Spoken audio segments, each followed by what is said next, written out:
It's time for Dodger Baseball. Live from Dodger Stadium, Sportsnet LA presents the Dodgers as they take on the San Francisco Giants.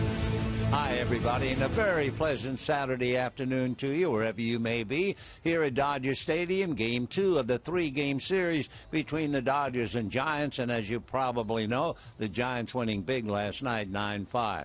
Giants have beaten the Dodgers 8 out of 10 going head-to-head. There have been some bad years between the two. If you go back to 2003, the Dodgers lost 13 games while winning only 6 from San Francisco. And going back into the 80s, they won 5 and lost 13. So right now they're about ready to try and make a move, and it's the veteran pitcher, that would be Tim Hudson, on the mound for the Giants, and the youngster Carlos Frios on the hill for the Dodgers. For the veteran, over 3,000 innings pitched by Tim Hudson. Lifetime, he is 7-6 against the Dodgers. He has worried here, however. He is 1-4 at Dodger Stadium. One other thought, Hudson has 218 victories in his career. Carlos Frios has 5. They met each other late in May up at AT&T Park. Giants, of course, shut the Dodgers out 3 straight in that series, and one of those games, it was 2-0 San Francisco.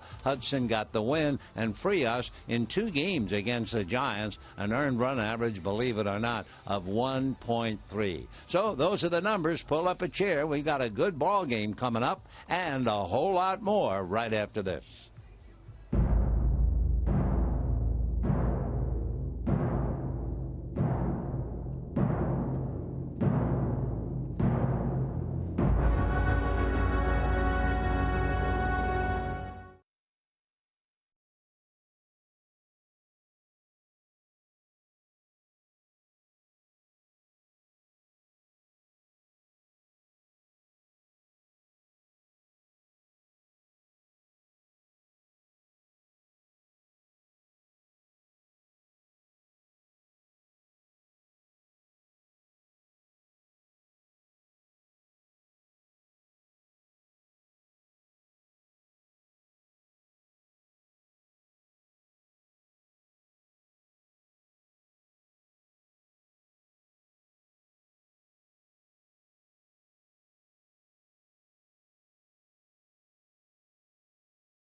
Here at Dodger Stadium, it's game 2 of the 3-game series between the Giants and the Dodgers, and we have a lot of dogs here in the ballpark today. The owners and dogs are out there in the right field pavilion. But more importantly, you start right at the mound and you look into the dugout where the world champion manager Bruce Bochy, who's held the championship 3 times, will take a look at Bruce's starting lineup, and it goes this way. Nori Aoki will be in left field and Joe Panik at second. Angel Pagan in center. Buster Posey, who hit the slam last night, behind the plate. Brandon Belt at first. Brandon Crawford at short. Matt Duffy at third. Gregor Blanco in right field. Hunter Pence still out of the lineup. And Tim Hudson will be the pitcher. For the Giants, they've beaten the Dodgers 8 out of 10, and they'll be facing young Carlos Frias with Aoki, Panik, and Pagan. As far as Frias is concerned, with a record of 4-4, he's allowed more hits than innings pitched, 65 hits, so he's been pitching out of the stretch a lot. His first 5 starts, he was 2-2, and the opposition hitting .315 against him. The last 4 starts, he's 2-2, and the opposition hitting .301. So we'll see how he goes today against the veteran Tim Hudson. Nori Aoki, who is a pest without a doubt, always in the thick of things. No surprise last night that he had 2 hits, scored 1, led off the ballgame with a base hit, set the stage for Posey's grand slam, and Nori takes a strike, and the count 0-1. Also, you may remember the play at the plate last night. Van Slyke thrown out trying to score, and the pitch to Aoki as he tries to jump out of the way, it hits him on the leg and he's down on both knees. So Aoki has been hit 5 times now, and that one really hurt. So timeout. Aoki is still on his knees. Carlos Frias throws hard, and Aoki trying to jump out of the way. The pitch was right at his right foot, and it looked like that's where he got it, and he is down. Both legs went flying in the air. He dropped the bat, and he's still in a somewhat prayerful position as he goes down on his back and then rolls over onto his knee. So a painful way to start the game as Frias hits him. For Carlos Frias, in looking at his record, that would be only the second batter that he has hit this year. So Aoki takes a shot on the foot. Timeout for the moment. And the smallish left fielder, a question now as to whether he'll be able to get into the game or not. Take another look at the pitch. It's going to be right at the right foot. He lifts the leg, bends the knee, then as he steps into the pitch, and he just stepped right into that pitch, literally and figuratively, and down he goes. The temperature at the start of the game, 83 degrees, and Aoki on one knee, barely a zephyr stirring the cloth out there on the poles in center field. Aoki, among other things, runs a great deal. He leads the Giants in stolen bases. He has a dozen, so they can ill afford to lose him. Very valuable offensively. Hunter Pence with the bad wrist talking to Madison Bumgarner, and Pence is going to be out for a while for sure. Aoki is now standing up, and Bruce Bochy and the trainers talking to him. Timeout for the moment.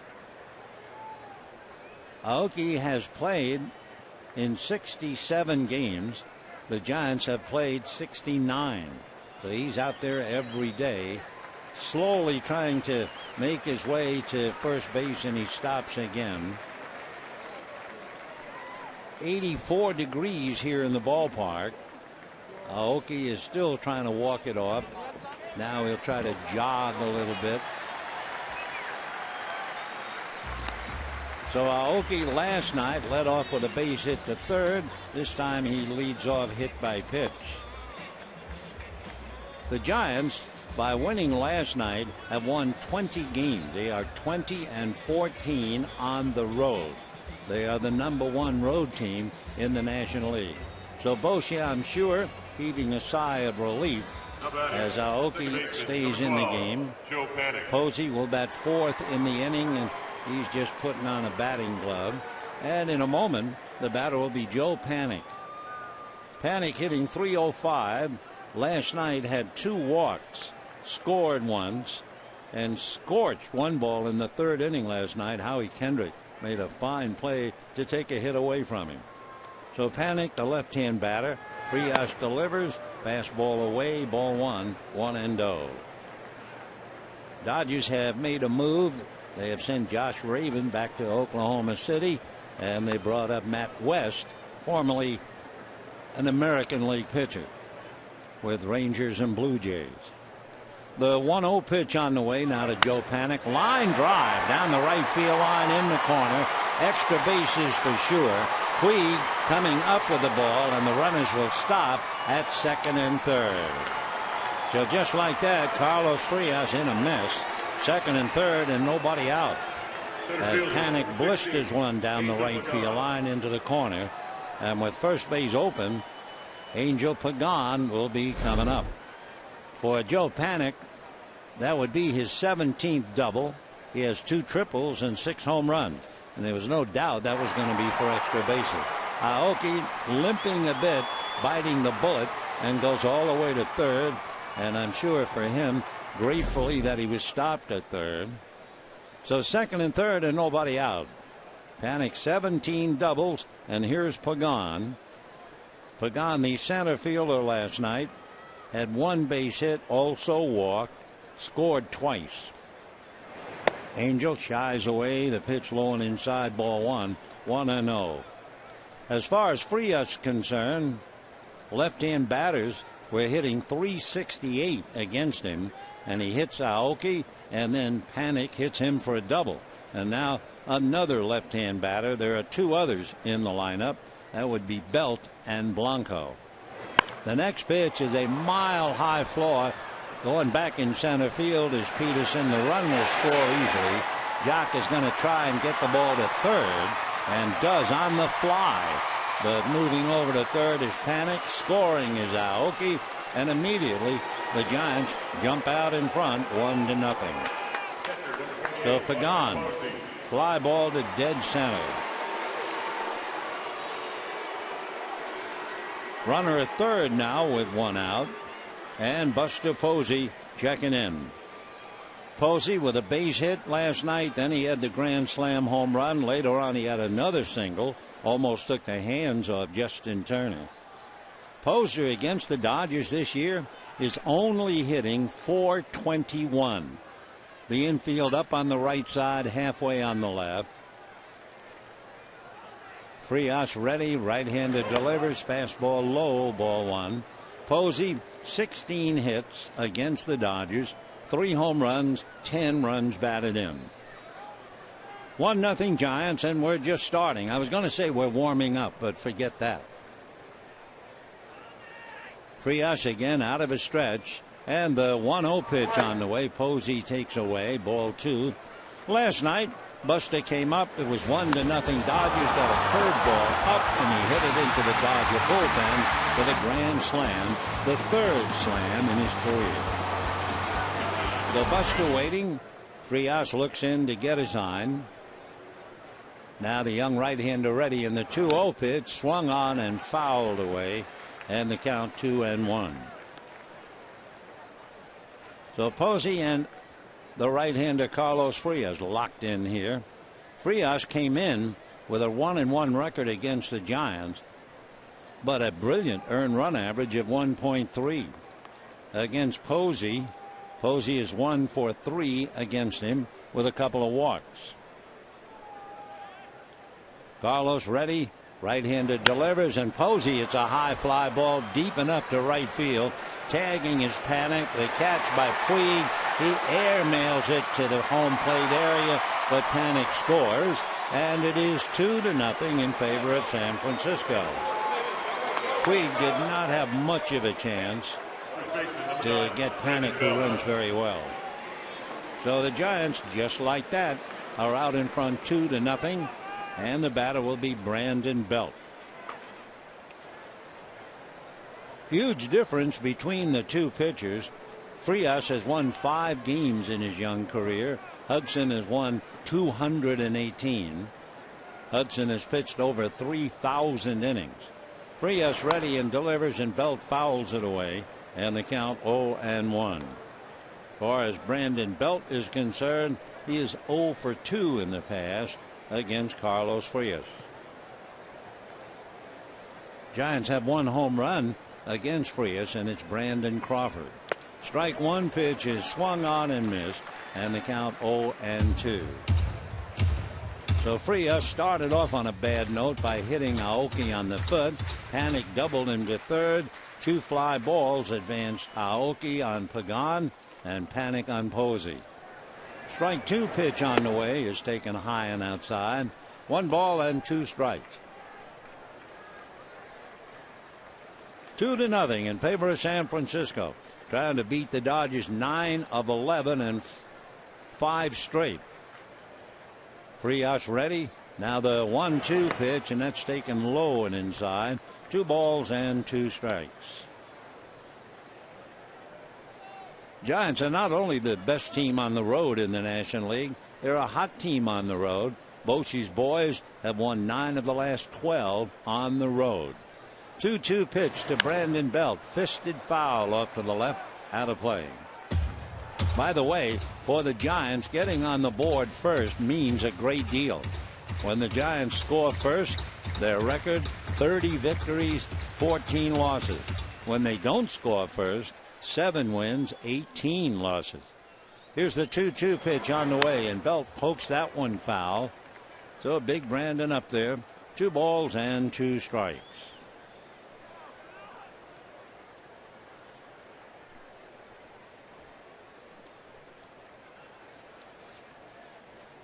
Belt hits a lot of line drives. 41% of the balls he hits are right on the screws. So the big left-hand hitter out of Texas takes on a check swing, and it's strike 3 call, says Laz Diaz, and down goes Belt. However, a hit batter and a double and a couple of fly balls, and before you know it, the Giants are on the board. And at the end of half an inning, it's the Giants 2 and the Dodgers coming up.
But cannot play anymore. So Gregor Blanco, who was in right field, moves over to left. Justin Maxwell takes over in right field, and Maxwell will hit in the leadoff spot originally occupied by Aoki. Here's the Dodger lineup. No surprises. Puig leading off, followed by Peterson and then Turner.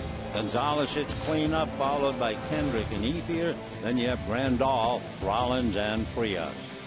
Yasiel Puig, tough night last night, long night last night, went 0 for 5. Though Yasiel starting and the veteran Hudson ready. Tim's first pitch, sinker for a strike, and the count 0-1. Tim Hudson at 39. He's the veteran. Shut the Dodgers out for 6 1/3 innings at AT&T Park. But here, 1-4 in his career. Next one, ground ball to third. Backing up for the hop is Matt Duffy to throw him out. We figure to see a lot of ground balls with Tim Hudson pitching. Among other things, Hudson has induced 14 double play balls. So 1 out, and Jock Peterson coming up. Jock Peterson in last night's game had 1 hit, doubled to right, and scored a run. Doing well against the Giants, hitting .321. This is the 11th game of the year. Giants have won 8 of 10. So Jock, left-hand batter, checks in. They load up the right side. He has a look at a pitch low. 1 ball and no strikes. So the veteran against the kid. Hudson rocks on the rubber. Right-hander comes back 1-0, and Peterson takes high, ball 2. Hudson is from Columbus, Georgia, lives in Auburn, Alabama. He went to Auburn. He had Tommy John surgery in 2008. Now the 2-0 pitch on the way, and that's inside. Hudson, by the way, will be 40 years old the middle of July. So he is the veteran active pitcher. The 3-0 pitch on the way to Jock Peterson is taken all the way for a strike, and the count 3-1. Hudson in his career under 500 with San Francisco, but he's won some big games for them.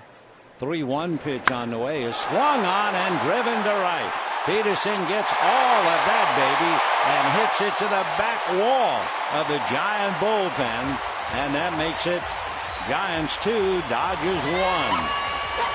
So Peterson hits that thing out of sight, and the dogs are barking in the pavilion. For Hudson, that would be the 10th home run that he has allowed, and if you think that's a lot, we can tell you that Madison Bumgarner has allowed 10 home runs. So Peterson cuts the Giant lead in half, just like that. The 18th home run for Jock. 2-1 Giants. And the batter now, Justin Turner, who has really been pretty phenomenal with the bat. So Jock gets him on the board, and Turner checks in, and first pitch is inside, ball 1. Turner, as a starter, has a 20-game hitting streak going back to May the 22nd. He is the number 3 hitter in the lineup for the first time back to back. Justin takes high and inside. Had to get his head out of the way of that one. 2 balls and no strikes for Justin Turner in that number 3 slot. He's there for the 4th time this year and only the 7th time in his career. Hudson ready, and the 2-0 pitch is swung on, hit in the air to right center and deep, and that ball is carrying and gone as we have a 2-2 tie.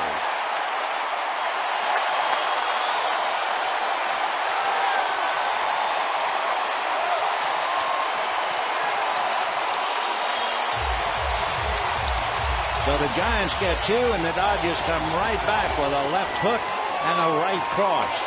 The left hook by Jock Peterson, the right cross by Justin Turner, and we have a 2-2 tie, and we're just starting. So that'll bring up Adrian Gonzalez. Adrian struggling right now. So that's 11 home runs given up by Tim Hudson.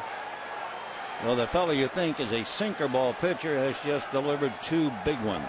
And the pitch to Adrian is away, ball 1. Justin Turner got a fastball out over the plate and went the other way and hit it into the right center field bleachers on the heels of that monstrous home run by Peterson to the back wall of the Giant bullpen. Fly ball to center, moving in and under is Pagan to make the catch. And we have 2 down in the first inning. Howie Kendrick will be coming up. Take another look at Jock Peterson's home run. It was such a brute of a home run. Got a fastball out over the plate. As soon as he hit it, he knew it had enough, but it had more than enough. It went all the way to the back wall in the Giant bullpen. Though the batter right now with a big swing and a miss is Howie Kendrick. 0-1 the count. We have a 2-2 tie in the first inning. Well, we figured, if anything, a Giant Dodger game would take your mind off the weather, and certainly the people here in the ballpark really shaken up by those back-to-back home runs. Now Kendrick, a ground ball single into left field. We told you that Hudson in his career is 1-4 here at Dodger Stadium. So Andre Ethier coming up in a 2-2 tie in the first inning. Hudson has given up 7 home runs to the Dodgers here at Dodger Stadium in 11 starts. So here's Andre Ethier hitting .280 with 9 home runs, 27 runs batted in. Hudson, right foot on the rubber, looks down to get a sign. Now Tim set at the belt. And the pitch to Ethier on the outside corner for a strike, and the count 0-1. So Andre trying to keep it going. Tim Hudson, of course, trying to stop the bleeding. Hudson does not throw hard enough, so he doesn't get a lot of strikeouts.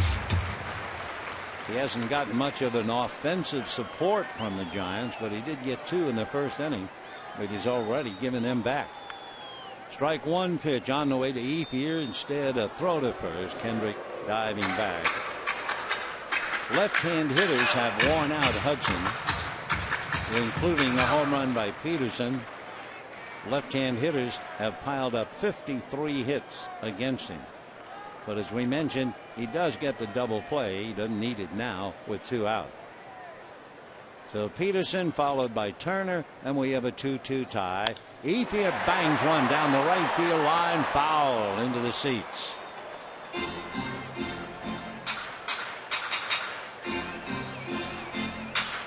Hudson got the first out. That was the ground ball by Puig, and then gave up the consecutive home run. The opposition has not done that well as Hudson and Peterson put their heads together. In the daytime, the opposition is only hitting .234 against Tim Hudson. Veteran ready, and the strike 2 pitch to Andre Ethier is a pitch out, no action. Kendrick holding over there at first base. Howie Kendrick has only stolen 2 bases, but Bruce Bochy had a feeling he might be gone. 1-2 the count to Andre Ethier. Hudson set at the belt. Right-hander ready, in the 1-2 pitch on the hands, foul back at 88. So we have a 2-2 tie here in the first inning.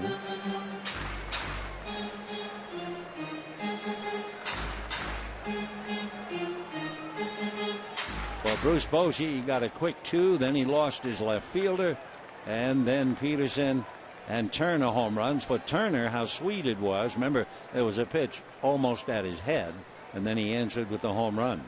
1-2 pitch, and Ethier lifts one to center. Very playable. Pagan is there, and that'll be that. But the Dodgers fire twice. First, Jock Peterson trailing 2-0. Peterson hits one to the back wall in the visitors' bullpen. Turner then follows and hits one into the pavilion in right center. Put it all together at the end of an inning. We have a 2-2 tie.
Crawford, Matt Duffy, and then Gregor Blanco. Dodgers tied quickly on home runs. Last night we were telling you a story, a true story, about the Giants since back in 1992. Crawford takes a strike. And I mentioned that in 1992 there was a strong rumor that the Giants were going to move to Florida. So naturally the people in San Francisco were very upset. They wanted to do everything to convince National League President Bill White to keep the Giants in San Francisco. So the San Francisco Chronicle sent a photographer out to Candlestick Park, find some kid, take a picture of it, and we'll use that. Dear Mr. White, please don't let our team leave. The 1-1 pitch fouled away in the count 1-2. The picture they took is a 5-year-old with the sign, Mr. White, do what's right, keep the Giants in San Francisco. And the youngster, an attractive little one at 5, wearing his baseball cap backwards. He's got a skinned knee. Well, he just grew up to become Brandon Crawford, standing at the plate. Here's the 1-2 pitch on the way. 2-2 the count to Brandon. Duffy and Blanco to continue. Remember, Maxwell is leading off in Aoki's spot.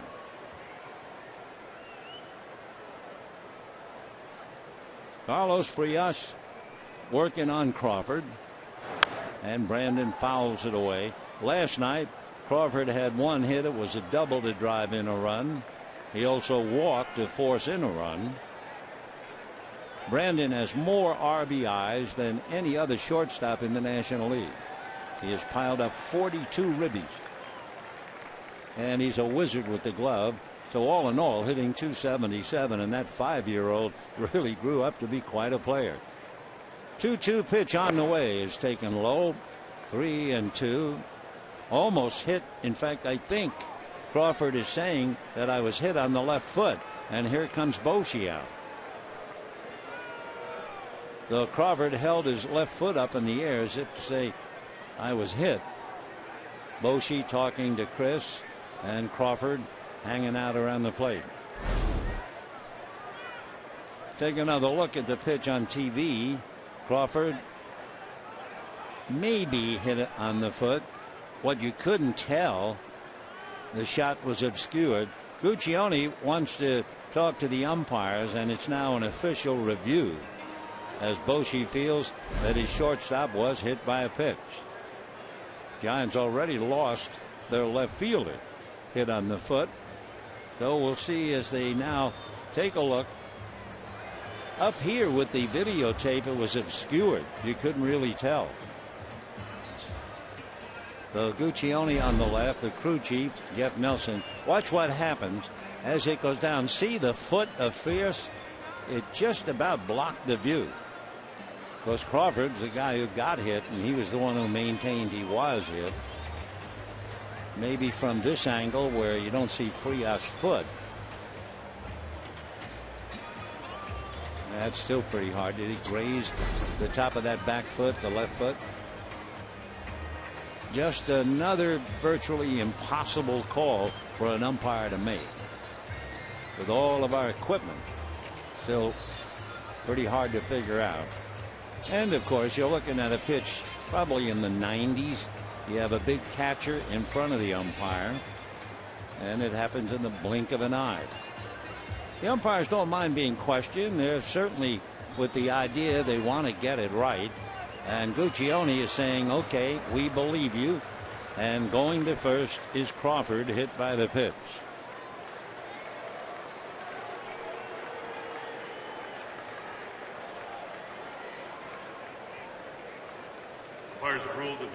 So Aoki was hit by a pitch and eventually scored.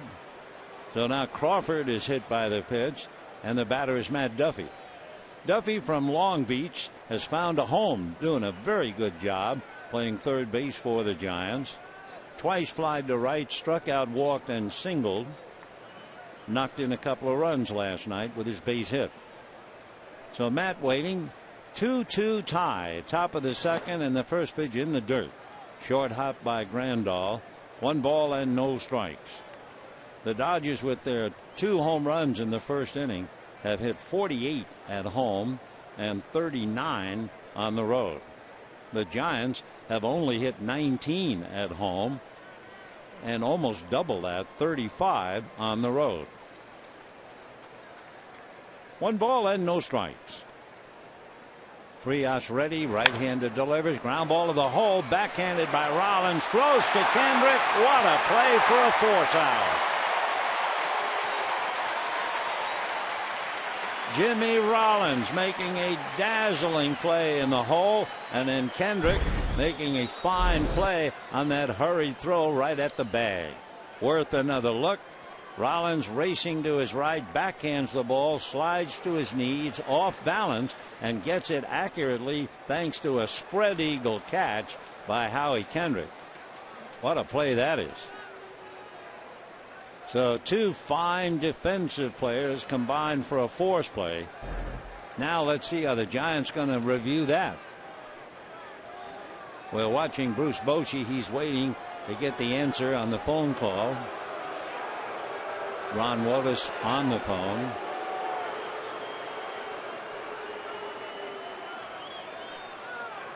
So we just wait, which is okay. We have a 2-2 tie, second inning.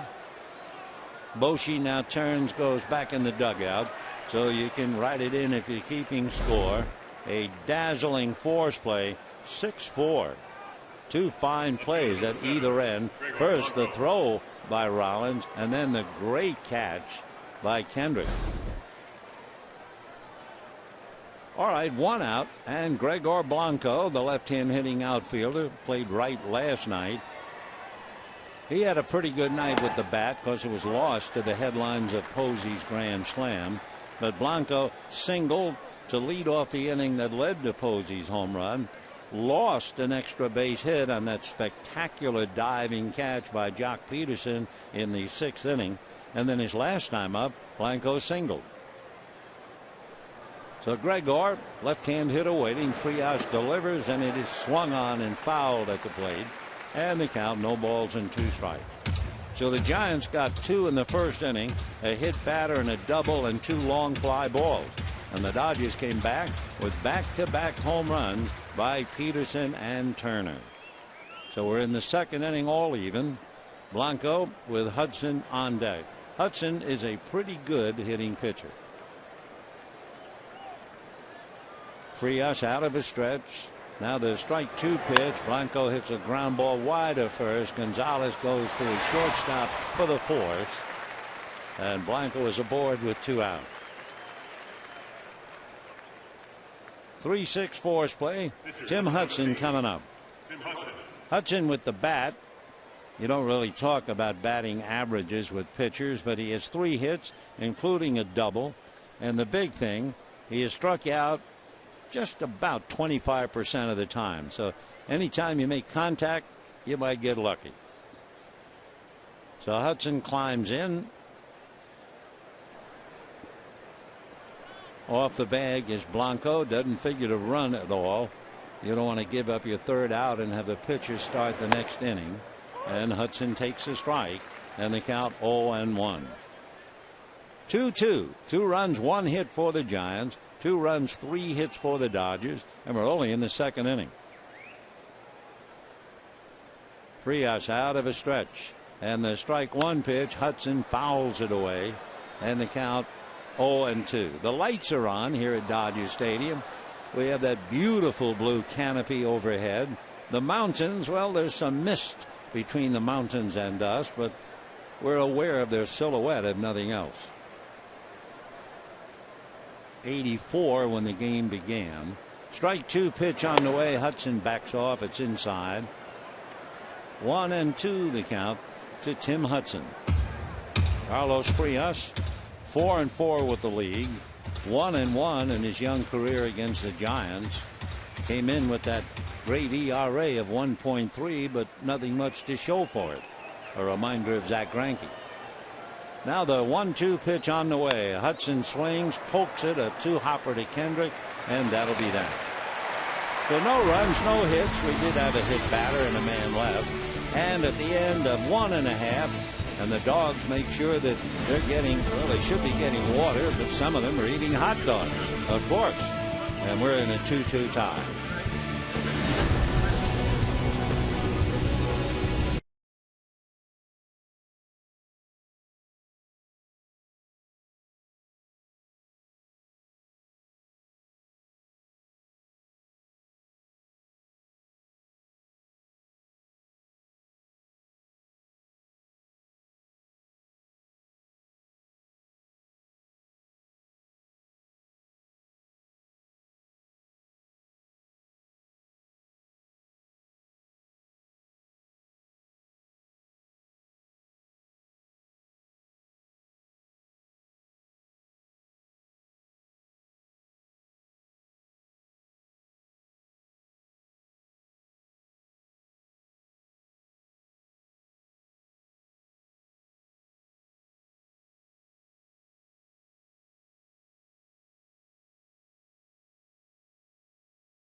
The Giants, led by Buster Posey, their record against the Dodgers 8-2. Against the rest of the Western teams, they're under 500 by plenty. The runs scored more against the Dodgers than other Western teams, and so it goes as Hudson pitches to Yasmani Grandal, starts him with a breaking ball for a strike, and the count 0-1. Grandal, all 8 home runs as a left-hand batter. Strike one pitch on the way, off speed, change for a strike, and the count 0-2. Grandal hitting .273, 8 home runs, 24 runs batted in. Hudson into the windup. Tim comes back, and it's a ground ball to the left side. Duffy with the long throw to get him, and we have one away. You know, pitchers, certainly starting pitchers, are like quarter horses, let's say. They are trained to go a certain amount and on certain days. Well, when you look at Hudson's record, he has pitched on 4 days rest, 5 days rest, and 6 days rest. 6 days a long time. So he's 2-0, however, with an ERA of 3.2. 5 days, he's 1-0 and an ERA of 2.8. On 4 days, and that's what he's pitching on today, he has not pitched well at all. And there's a drive to left field. Coming up for it is Blanco to make the catch for the out. On 4 days rest, and that's Hudson coming into this game. He has made 7 starts. He has 1 win. He has 6 losses, and he has an earned run average over 6. So if he has a bad day today, that would only be following his record of what he does on 4 days rest. So we have 2 down here in the second inning, and the batter Carlos Frias. Hudson ready, delivers, slider down and away, ball 1, 1-0. One of the things that Hudson did in the first inning is to show you one of his big problems this year, pitching behind to hitters. And he's behind to Frias now, 2-0. The count was 3-1 on Peterson when Jock hit the home run, and the count was 2 balls and no strikes on Turner when he hit a home run. 2-0 pitch, sinker for a strike, 2-1. On a 2-strike count, batters have hit 378 against him and 316, depending on the 2-strike count. Off speed, and it's in for a strike, and the count 2-2. One thing, it was the top of the lineup that got him, Peterson and Turner. The 2-2 pitch almost behind Frias on a changeup. Carlos gets out from under his hat. 3-2 the count. The batting average against Hudson from 7 to 9, and that wasn't even close. They're hitting .338 against Hudson. So the 3-2 pitch on the way, waved at and missed. Frias didn't want anything to do with the baseball, trying to hit it. Down he goes. Dodgers go in order, and at the end of 2, we have a 2-2 tie.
Justin Maxwell not in the starting lineup, but when the leadoff man Nori Aoki was hit on the foot, Nori bit the bullet, went to first, I'm sure in considerable pain, and eventually went around to third on a double and scored on a fly ball. But he took a mean shot off the foot, and down he went.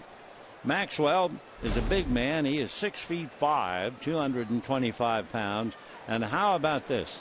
His first major league hit was a pinch hit grand slam. Justin takes high ball one. He was originally signed by the Washington Nationals, and that brings up a story in case you missed it. Max Scherzer of the Washington Nationals pitched a no-hitter today as Maxwell comes up empty with a swing, 1-1. What makes it remarkable, Scherzer in his previous start allowed one hit and beat Milwaukee 4-0. Came back against Pittsburgh and did not allow a hit. In fact, Scherzer came maddeningly close to a perfect game. 2 out, 9th inning, and he hit a batter and then got the next out. So only a hit batter deprived him of a perfect game. And that's really something when you think about it. To have a one-hitter followed by a no-hitter, it's been done, but only 3 times. The great Dodger pitcher Dazzy Vance did that in 1925, and the Braves' Jim Tobin did it in 1944. Pitch fouled away, and the count still 2-2. So congratulations to Max Scherzer. They have kind of a weird way to celebrate a no-hitter in Washington. They cover the pitcher, are you ready, with chocolate. Yeah, not water, not chocolate. Here's the 2-2 pitch on the way, swung on, hit in the air to right, moving over to his left. Puig is there to one-handed for the out. In fact, if you are watching, we can show you Scherzer, first of all, with a perfect game. He hits Tabata, and he's awarded first base, hit on the right elbow. Looked like really he didn't make much of an effort to get out of the way of it, and the arm had the protective sleeve anyway. And then the next batter hit a fly ball to center field, pretty deep, but it was caught, and that's that. So Scherzer pitches a one-hitter, and it's one of those, can you top this? And he did. Watch the chocolate sauce as the first pitch now to Panic in for a strike, and the count 0-1. Well, if you're watching on TV, there it is. Chocolate celebration. Panic, meanwhile, hits one to left field pretty deep. Infield, however, is there. So we have 2 down, and the batter will be Angel Pagan. Number 16, Angel Pagan. Pagan hit a long fly ball to center to pick up Aoki from third to give the Giants a run. Posey hit a long fly ball to right that picked up Panic. But the Dodgers wiped that out right away with Peterson and Turner back-to-back home runs. So the first pitch now to Angel Pagan, in for a strike. 1 out, 3rd inning, 2-2. Dodgers trying to snap a Giants 4-game winning streak. The fact the Giants have beaten the Dodgers 8 of 10. Strike 1 pitch on the way, that's in there. 0-2. Of recent memory, 2003, the Dodgers were 6-13 against San Francisco, and in 1983 the Dodgers were 5-13. Here's the strike 2 pitch on the way, and that's very high. Top of the 3rd inning, 2-2 tie. Carlos Frias and Tim Hudson.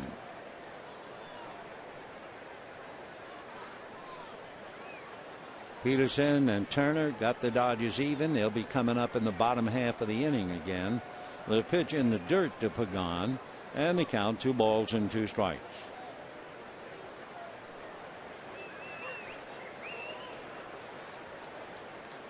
Angel Pagan, 17 RBIs, looking for his 70th hit. And the 2-2 pitch is taken just off the plate. Ball 3. The plate umpire, Chris Guccione. Chris' first major league game was in April of 2000. He was a third base umpire in Tom Glavine's shutout against the Dodgers.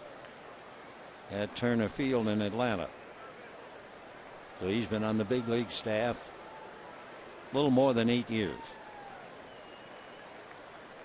3-2 the count to Angel Pagan. Frias ready. Carlos delivers. Ground ball hard. Backhanded by Gonzalez. He feeds his pitcher, and that will be that. So the Giants go 1-2-3, and at the end of 2.5 innings, Giants 2, Dodgers 2.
Presents Friday Night Fireworks, Dodgers and Mets, and you can go on the field, see the postgame fireworks featuring some of today's best country music.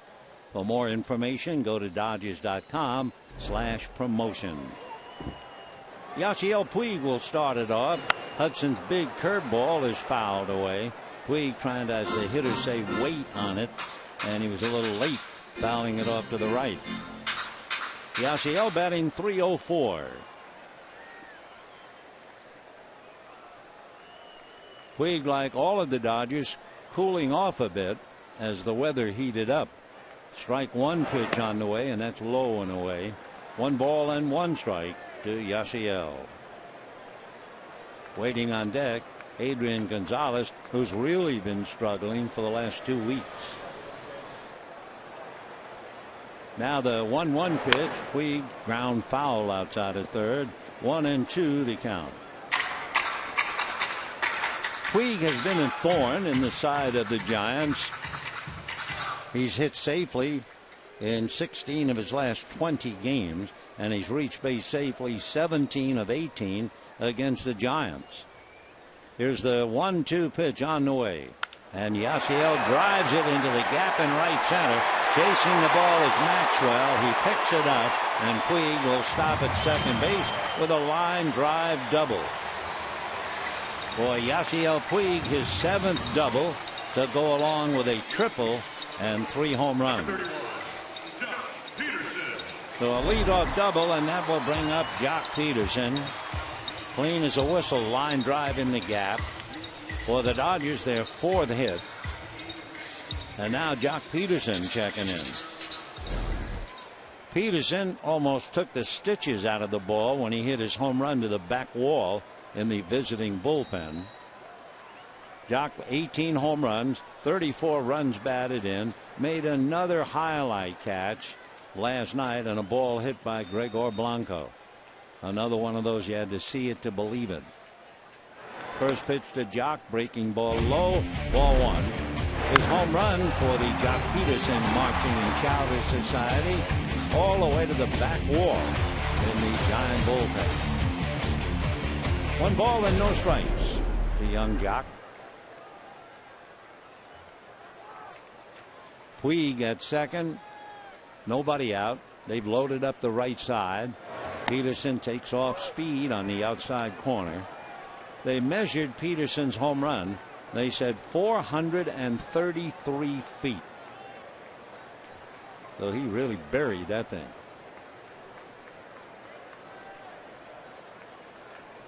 Here's the 1-1 pitch on the way. Peterson waits. He has a look at a pitch outside, and the count 2 balls 1 strike. Just to the right of the bullpen, actually to the left of the bullpen gate in right field, is 360 feet. So that ball carried better than another 70 feet back into the shade in the Giants' pen. It was crushed. 2-1 to Jock. Hudson delivers low and away, ball 3. One of the hottest hitter for the Dodgers, not today, not for a week, but in his career, is on deck. You know, Justin Turner, his career at Dodger Stadium, he's hitting .330, and right there with him is Howie Kendrick. So 3-1 the count to Peterson. Puig taking a pretty good lead at second. Jock holds up on a check swing for ball 4. So the Dodgers have first and second. Nobody out. Turner, Gonzalez, and Kendrick coming up. For the Justin Turner Marching and Chowder Society. He had to duck from a fastball at his head, and he answered with a home run into the right center field pavilion. So here comes Turner now trying to plague Hudson again. Justin, 8 home runs, 29 runs batted in. 2-2 tie, bottom of the third. 2 on, nobody out. Turner set at the belt. Right-handed delivers, and the first pitch down and away, ball 1. 1-0. Tim Hudson, once upon a time, was involved in a couple of truly memorable games. I'll tell you about it in a moment. 1 ball, no strikes. Tim, a long look into Posey, and now he's ready. The 1-0 pitch on the way is taken for a strike. Back in 2014, the Giants played Washington, game 2 of the division series. It went 18 innings. Brandon Belt hit a home run, and Hudson was the Giants' starting pitcher. The only other 18-inning game of an LDS won by Houston. The starting pitcher in that game was Tim Hudson. Meanwhile, Turner swings, doesn't get it, and they count 1-2. So for Tim Hudson, the starter for 2 of the longest games in postseason history, 9 years apart. As we mentioned earlier, he'll be 40 in the middle of July. 2 on, nobody out. 1 ball, 2 strike count to Justin Turner. Puig at second. Peterson at first. The 1-2 pitch on the way. Swung on, ground ball up the middle. Crawford a flip for 1. Panic in the dirt. Good pitch by Belt. And they get the double play, with Puig advancing to third. Remember the note we gave you at the very start of the game? Tim Hudson gets more double plays than any other pitcher. Not only this year, that's the 15th double play that Hudson has induced in his career. Among active players, he has 330 double plays. Mark Burley, 345.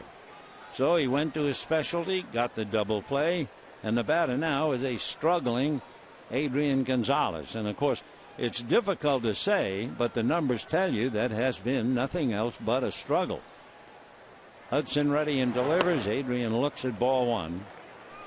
In his last 50 at-bats, that covers 13 games, Adrian has 6 hits. That would be a 120 batting average, 5 runs batted in. So the Dodgers look to him. He's always been the leader. And Puig at third with 2 out. 2-2 tie, and the 1-0 pitch, breaking ball strike, slow, 70 some odd miles an hour.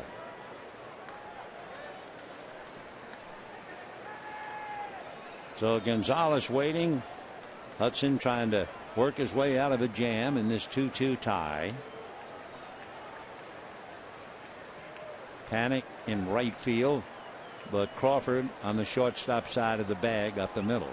Pitch to Adrian, low and inside. Ball 2, 2-1 the count. So Tim Hudson doesn't throw like he used to throw when he was striking out a lot of people. Not that he was ever a big strikeout man, but he'd get 180.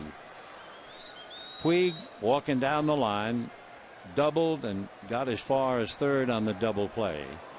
2-1 pitch to Gonzalez. Ground ball to Belt, and the struggle continues for Adrian. No runs, 1 hit. The Dodgers waste a leadoff double. Yes, even the dogs are fazed about that. And at the end of 3, we have a 2-2 tie.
By the Dodge Challenger. With an EPA estimated 30 highway MPG, this car was made for driving in California. Visit Dodge.com today.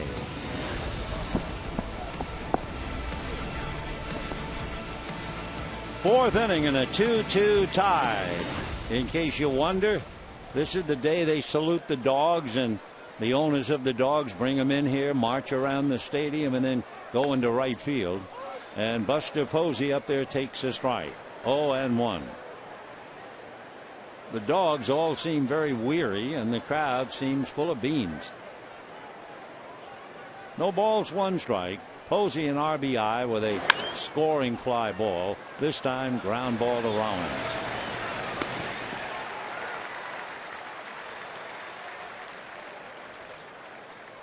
One out in the 4th, and Brandon Belt coming up. One of the things that has to really irritate the Dodgers, I mean, everybody can struggle scoring runs, but the Dodgers right now can't beat a team that's 500 or better, and that's really got to get them upset. They've lost 16 of the last 21 games against a team 500 or better. So what they've done, they have beaten up on the poor teams, but it's been a struggle against the good ones. 1-0. Of course, that's just being realistic.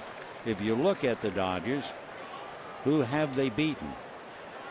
Well, among other things, in the Western Division, thank goodness for Arizona, says the Dodgers. Thank goodness for Colorado, and thank goodness for San Diego. Ball 2. They have won 7 out of 9 from Arizona. They have won 9 of 13 from Colorado, and they have won 8 of 12 from San Diego.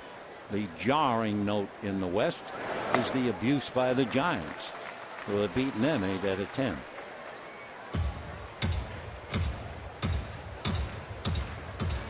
Of course, that's the old story. You're supposed to beat up on the poor teams and try to hold your own, at least go 500 against the better teams.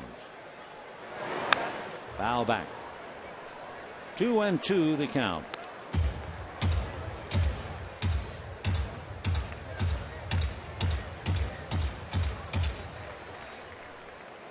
One out, bases empty in the fourth. On deck, Brandon Crawford. 2 balls, 2 strikes. Fastball in on the hands, and a good fastball at 96. Are you a dog fancier? I think we had the greatest dog that ever lived for about 13 years. An Akita from Japan. And that's stroked and speared by Kendrick. Ball really not hit hard. Howie was able to catch up to it. So here's Crawford, hit by a pitch in the second inning. Giants have had 2 batters hit. Aoki on the foot and Crawford on the foot. Unfortunately for Aoki, when he was hit, so painful, and after running from first to third and then scoring, he had to come out. Crawford hitting .277. 0-1 to Brandon. 9 home runs, 42 runs batted in.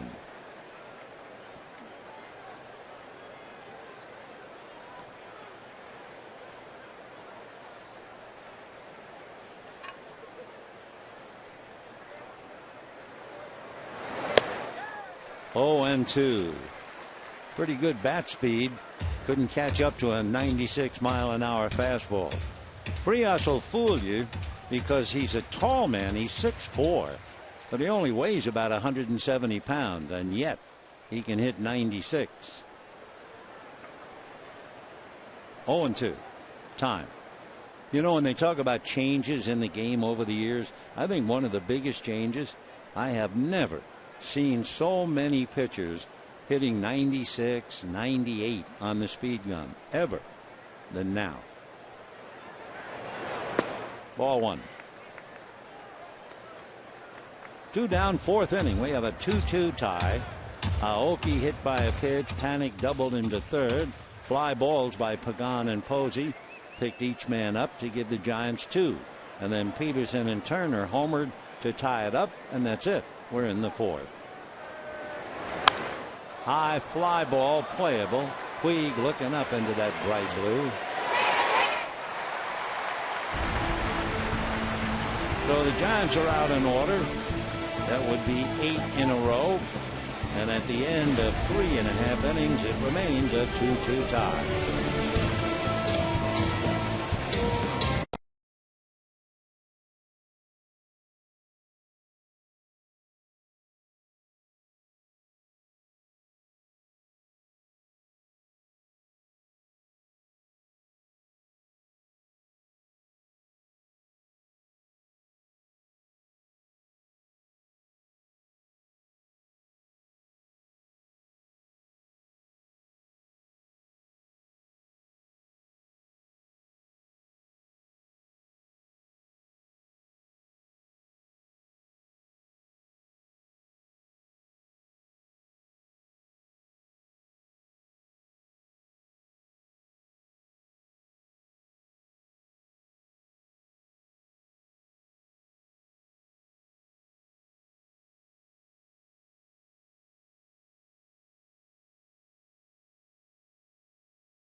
Dodgers and Phillies celebrating the Dodgers all-time leader in stolen bases, Maury Wills. And the first 40,000 fans in attendance receive a Maury Wills bobblehead presented by New Balance. For more information, go to Dodgers.com/promotions.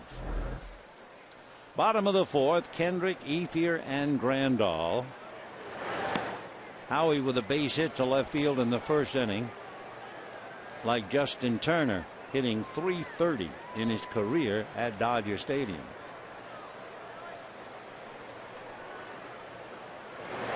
Ball two.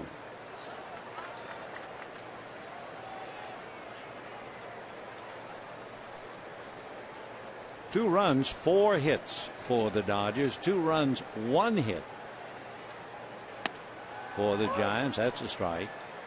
The hit for San Francisco, a double by Panic.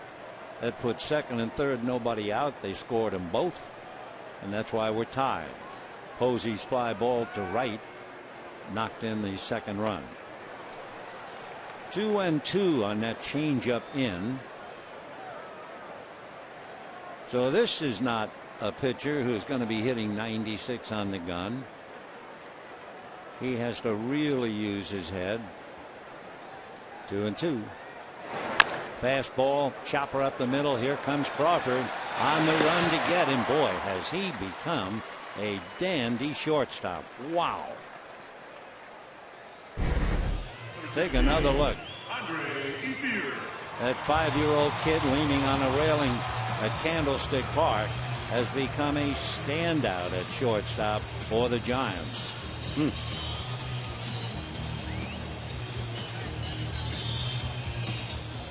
So 1 out. Andre Ethier flied to center in the first inning. Brandon Crawford.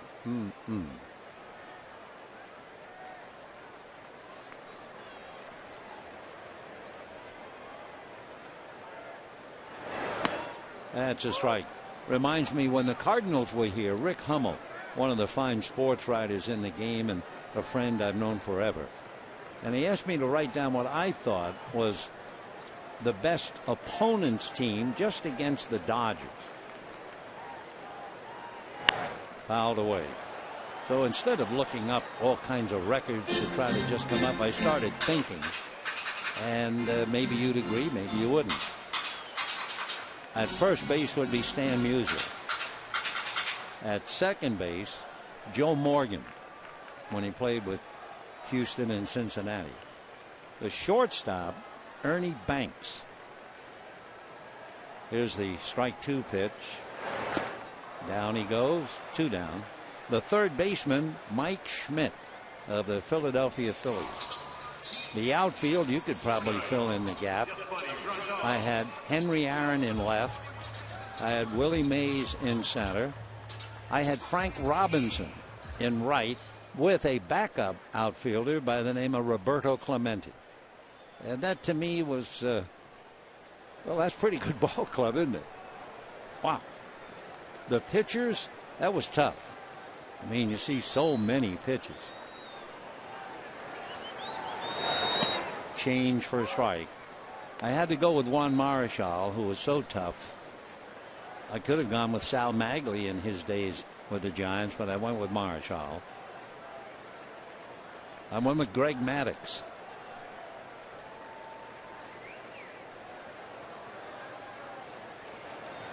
Oh, 0-1. Ground ball exactly where Crawford was playing. So, like real estate, location, location, location. The Dodgers have done in order. Nice play by Crawford on the ball hit by Kendrick. And at the end of 4, a 2-2 tie.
Development Gabe Kapler discusses maintaining the health of the team.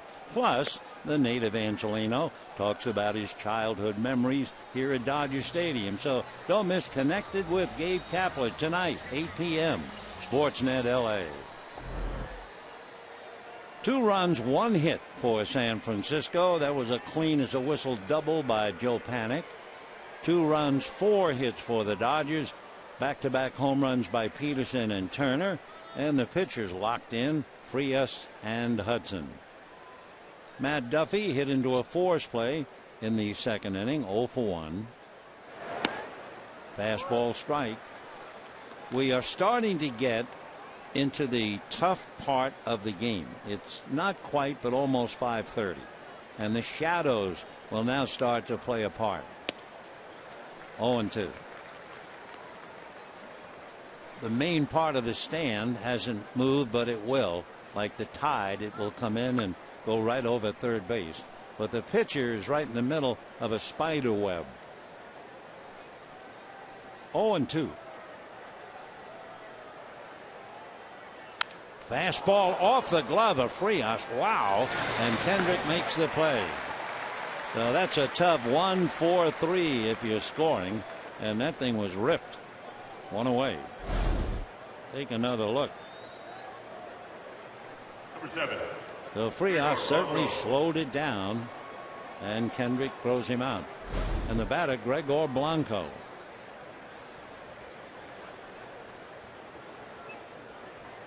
Frias wants another ball.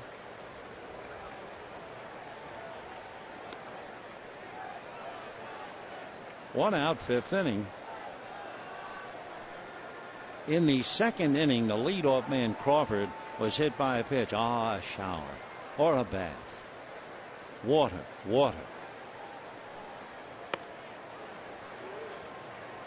So Crawford was hit, and Frias has now turned around and gotten 3, 6, 9, 10 in a row.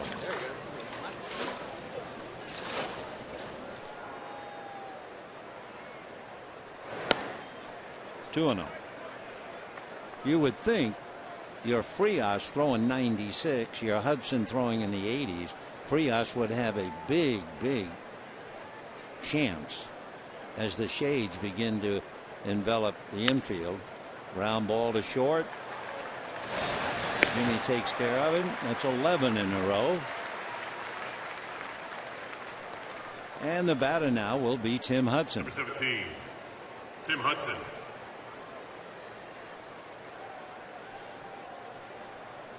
Two out, 5th inning in a 2-2 tie.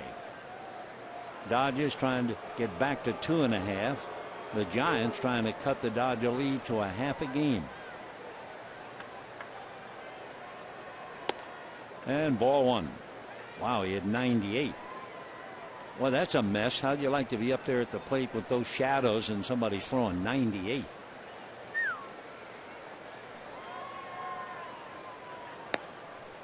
Two and 0.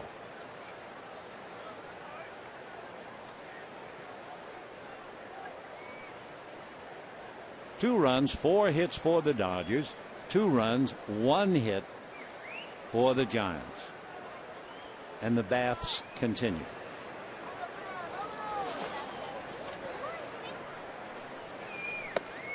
Strike, 2-1. When the Dodgers come up in the bottom of the 5th, it'll be Rollins, Frias, and Puig.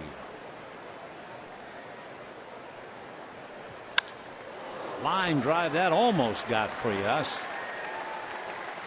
So here we are wondering about a pitcher throwing 98 to the hitter, and there have been 2 shots back at him. The one by Duffy, and now this one. Hudson ripped it. So the Giants have their second hit. Almost nail Frias. And the batter, Justin Maxwell. Maxwell getting into the game when Aoki was hit on the foot. Maxwell at 6'5". His best year as far as power, because when you look at him you think he's a power hitter, He had 18 home runs with the Astros 3 years ago. And he's in a hole now, 0-2.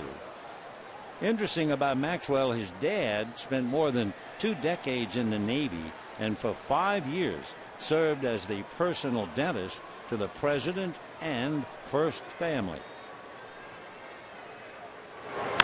And he unloads a high fly ball to left. Back goes Infield to the track.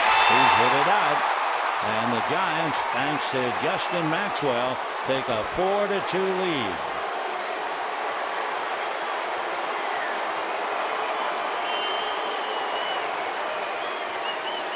For Justin Maxwell, that would be his 6th home run. He has 21 runs batted in and a huge mistake. He hit the home run, no balls and 2 strikes. I remember in the old days, if you gave up a home run on a no ball 2 strike count, you were fined. Usually $500, which in those days was a big bunch of money. Change curve for a strike. So 0-2 home run. So a 2-out single by the pitcher, followed by a mistake. Tough inning. Fastball strike. 0-2 to Panic.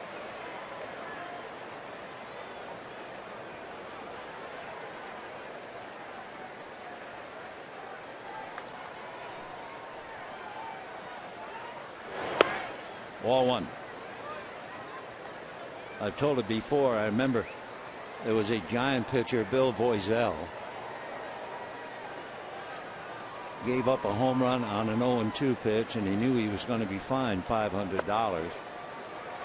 And as the runner rounded second base, Voiselle was so upset he picked up the rosin bag and threw it at the runner. Maxwell made the circuit unmolested. We go to the bottom of the 5th. 4-2 Giants.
Is brought to you by your Southern California Toyota dealers.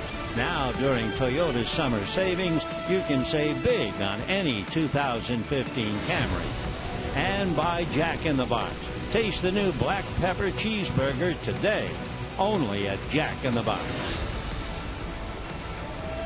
Bottom of the 5th inning, 4-2 Giants. Jimmy Rollins to start it off. Breaking ball for ball 1. Interesting, something that just can't be explained. The other night the Dodgers were playing Texas. Kyle Blanks was supposed to be the first baseman for the Rangers, and he had a sore hamstring, and so at the last minute Prince Fielder took over at first base, and he had a big game to beat the Dodgers. Jimmy Rollins will go 4-2 and make it easily as Pagan overruns the ball. And just thinking, Fielder took over, and now here today Aoki is hurt. Maxwell comes in and he hits a 2-run home run to give the Giants a lead. So the Dodgers trying to battle back now. Here's Pagan trying to backhand it. Couldn't do it. Maxwell backed up. So Rollins with a double.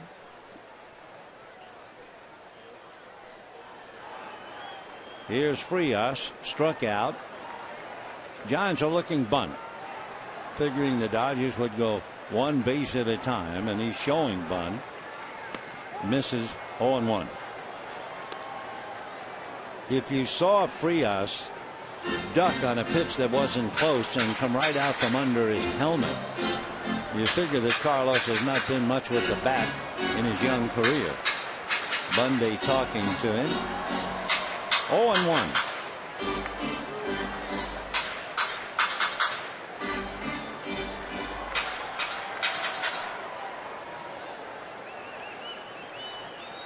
Four runs, 3 hits for the Giants, 2 runs, 5 hits for the Dodgers.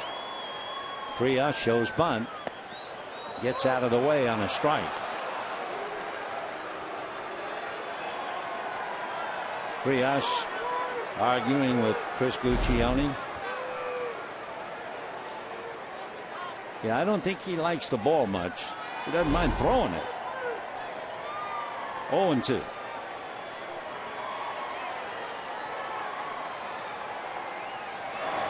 And got the bunt down. Posey to third. Out at third. Wonderful reaction by Buster Posey on a bunt right in front of the plate.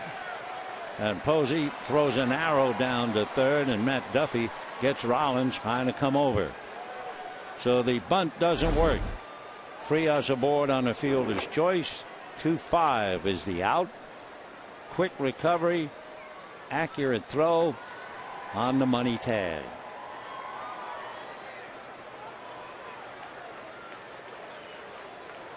So Posey gets his man. Rollins nailed.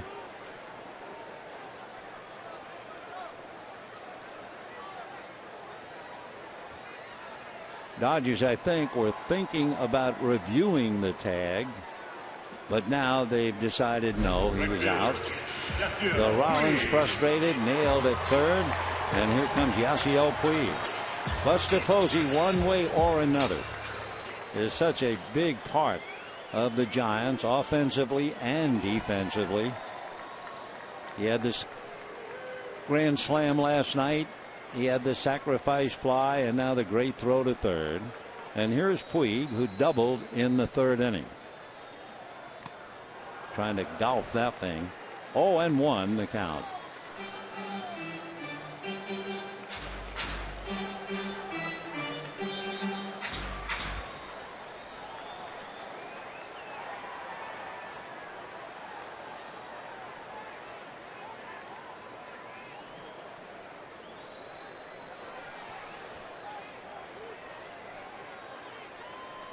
One out, fifth inning, 4-2 San Francisco.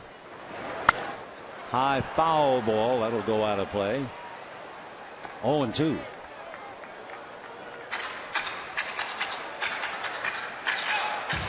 On deck, Jock Peterson. Top of the order, Puig has a double. Peterson has a home run. Turner has a home run. The other hit, Jimmy Rollins double, and he's just been erased.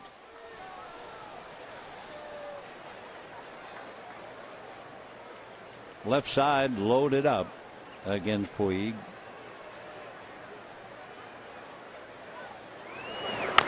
And a slow roller to third. Nice hop for Duffy. And in the dirt. Good pick by Belt.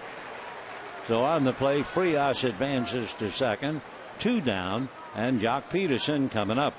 Center fielder, Jock Peterson. Peterson homered and walked. For Yasiel Puig, it's a struggle in these 2 games. In the leadoff role, Yasiel has 1 hit in 8 at-bats. That was the double in the third inning, and they left him. So they've done a great job in keeping him off the base paths. Jock Peterson homered and walked. Last night had a double and scored a run.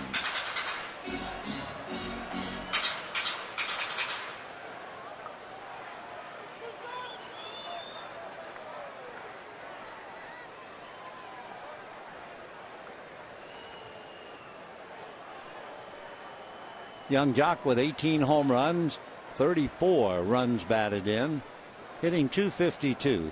His home run was something to see. He hit one to the back wall about 439 feet away into the visiting bullpen. 0-1.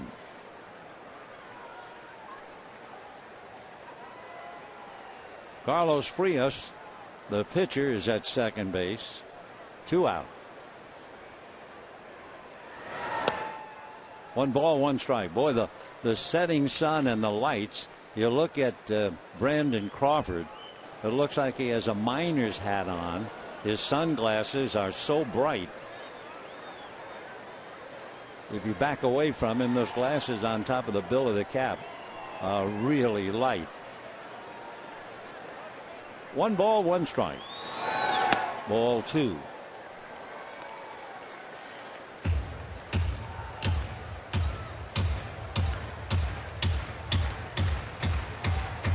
Yeah, it's not as strong on TV. Sitting up here looks exactly like a miner's lamp. 2-1. Off speed. 3-1. Justin Turner on deck.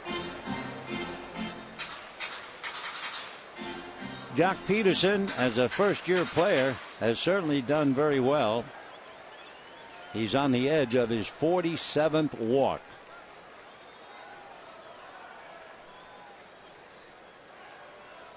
Three and 1.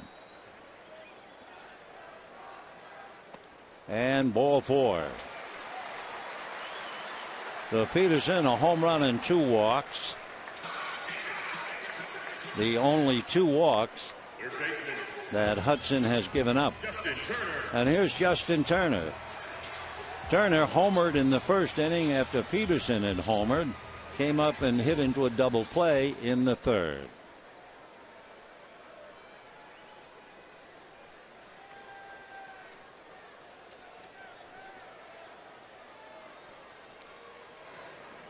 Dodgers with the tying runs aboard. Turner trying to get him home and asking for time.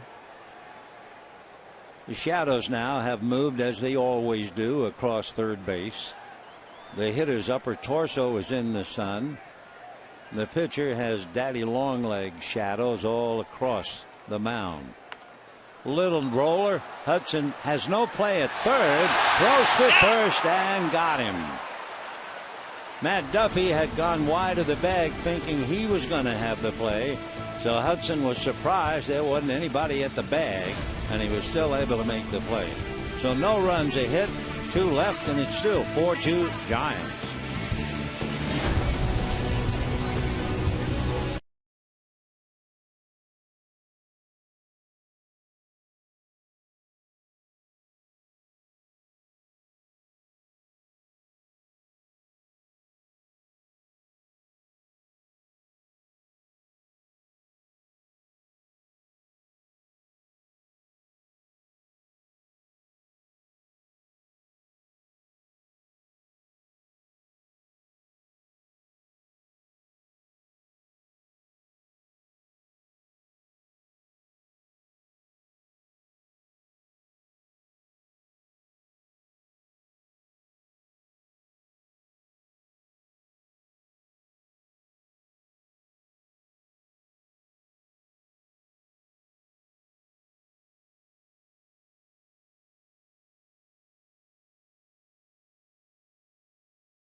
'65 in the month of June. On this day in '65, Sandy Koufax pitched a 1-hitter and beat the Mets 2-1. The next time Don Drysdale went to the mound in the month, he shut down the Cardinals 2-0 on one hit. And the next time left-hander Claude Osteen went to the mound against the Giants, he shut them out 2-0 on a one-hitter. Can you imagine? 3 one-hitters in less than a month. Let's go back to this one.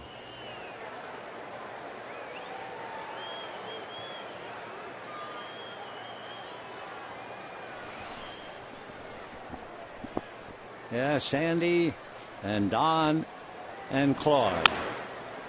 Ground ball to Kendrick. So Pagan doesn't hang around. 1 out, top of the 6th inning. And the batter, Buster Posey.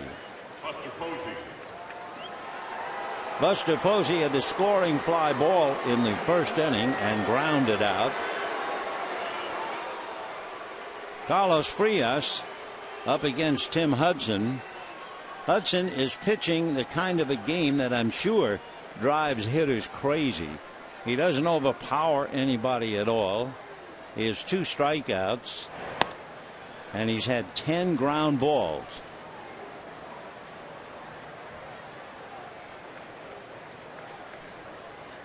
One out, 6th inning. And 2-0 to Posey. In the Dodger bullpen, Yimi Garcia will get up and begin to warm up. Frias ready to make his 80th pitch.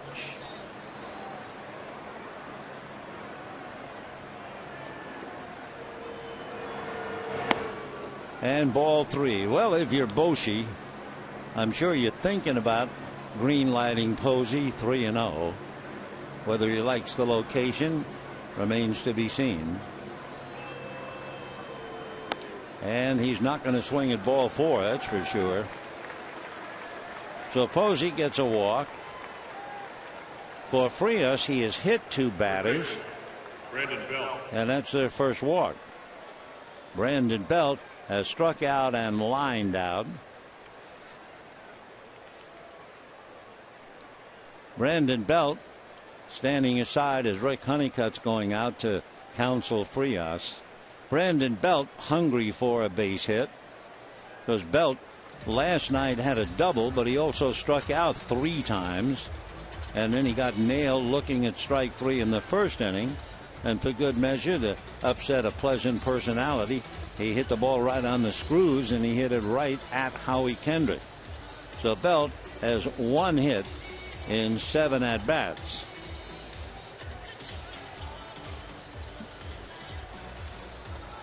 Tim Hudson had the base hit in the 5th inning with 2 out, and that was so important because then Maxwell came up.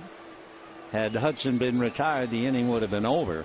But Hudson's base hit extended the inning, and Maxwell hit a home run, and that's the difference in the game. Which brings up the point: active pitchers, most hits as a batter. Cole Hamels, 103. Adam Wainwright, 103. Tim Hudson, 95. And in case you wondered, Kershaw, 69. Greinke, 54. Bumgarner, 53.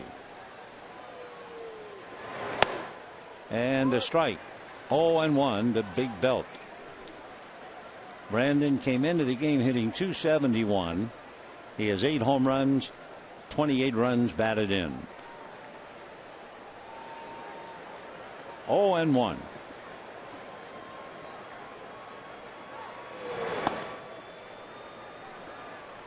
One ball, 1 strike. Garcia throwing in the bullpen. Frias hasn't made that many pitches, only 83.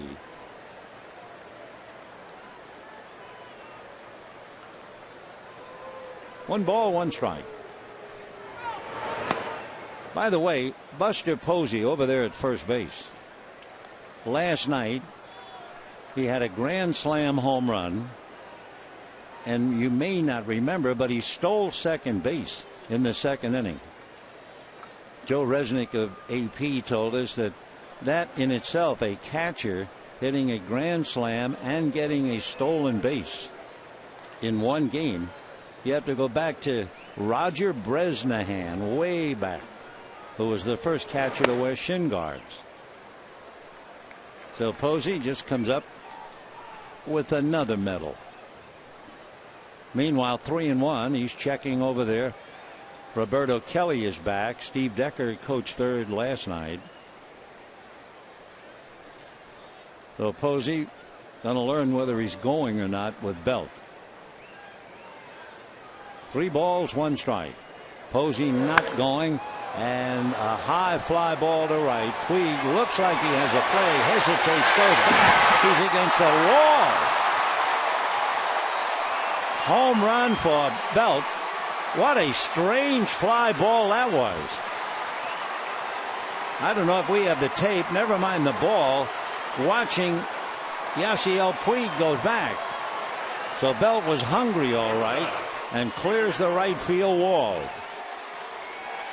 I think Puig was really surprised, but it is a hot day and the ball really carried. So there's Belt, there's Puig, he's got it. No, wait, I'll go back. No, I better go back a little more. No, there's the wall. Well, I'll jump. Nope. So that ball just kept carrying and goes out. And all of a sudden it's 6-2 San Francisco. And a drive to center that's going to be in front of Peterson for a base hit.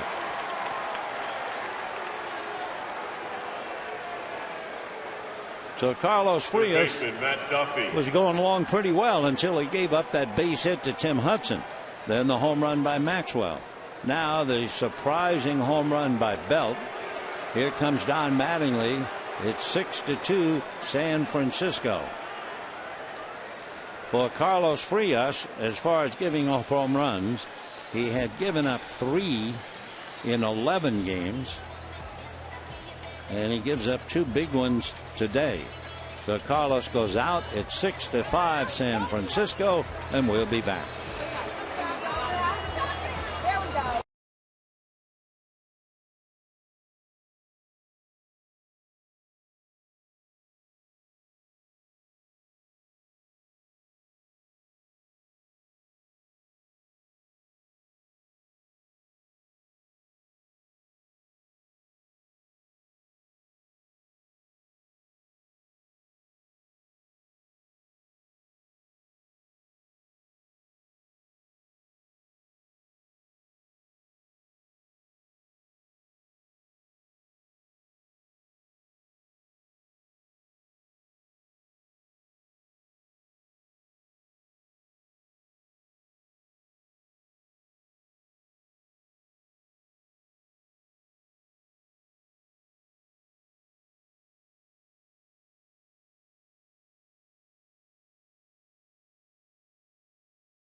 Choose Nissan today for great offers on our most exciting lineup ever. Shop at ChooseNissan.com. And by DraftKings. Play daily fantasy baseball for free on DraftKings.com. Use promo code BLUECREW for free entry. Giants lead 6-2 in the 6th inning. Carlos Frias gives up a 2-run home run to Maxwell, but more importantly, he gave up the 2-out single to Hudson, and then the 2-run home run to Belt after he walked Posey. So Yimi Garcia coming up. A disturbing note for the Dodgers, not that they care about numbers or anything like that, but the records of these two teams when they are each leading in a game after 7 innings. The Dodgers leading after 7 are 26-6. The Giants leading after 7 are 33-1. And a strike to Matt Duffy.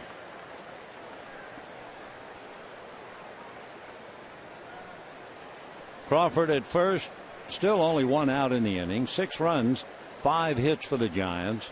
2 runs, 5 hits for the Dodgers. That's a strike. Interesting, too, the Giant 2 home runs each came with a man aboard. The Dodger home runs, bases empty. Home run by Peterson, followed by a home run by Turner. So Frias, 4-4, in trouble. No balls and 2 strikes to Matt Duffy. Slider, and that's going to go into right center. Peterson's faking a catch. Stopping at second is Crawford. So Jock holding his glove up to try to confuse Crawford, but there was no confusion. So Duffy comes up with a base hit. Giants are now at first and second, and Gregor Blanco coming up.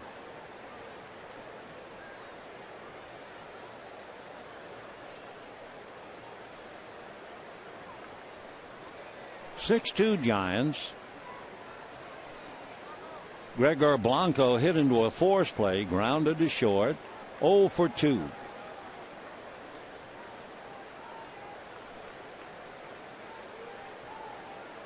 Still 1 out. Giants scored 2 in the first, came up with 2 more in the fifth, added 2 more here in the 6th. And of course, for the Giants, flexing their muscles, they had 9 runs last night, including a grand slam. Time.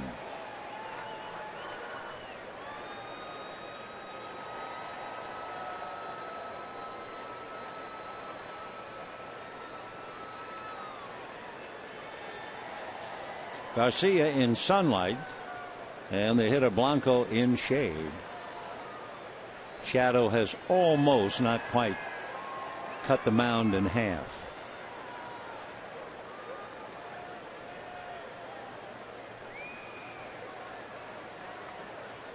Garcia doesn't like Crawford dancing around off second base. Garcia has been hurt by home runs. He's given up 5 this year. Frias, giving up 2 today, has now given up 5. That's a strike. 0-1.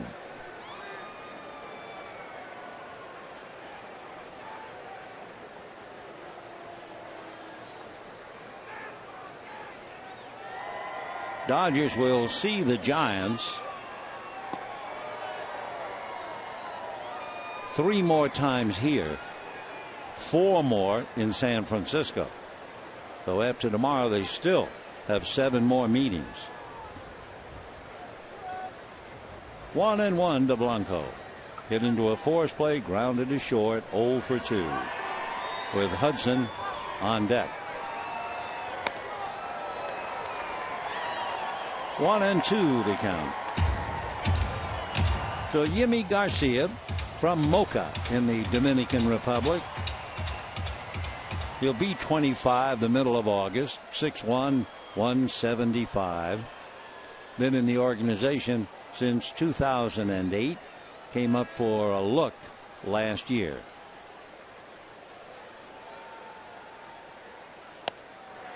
And he takes care of Blanco. So that's the second out here in the 6th inning. And Tim Hudson coming up.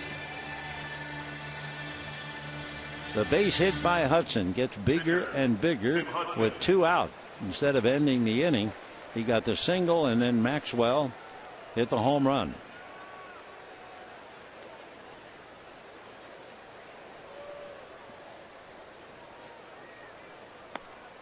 Hudson came into the game having won 218 games and having won 4 so far this year.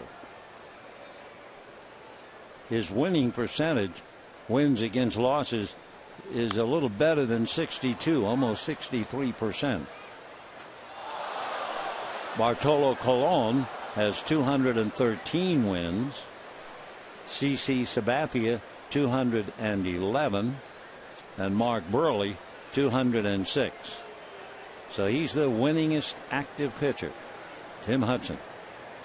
Be 40 in July. And that'll do it.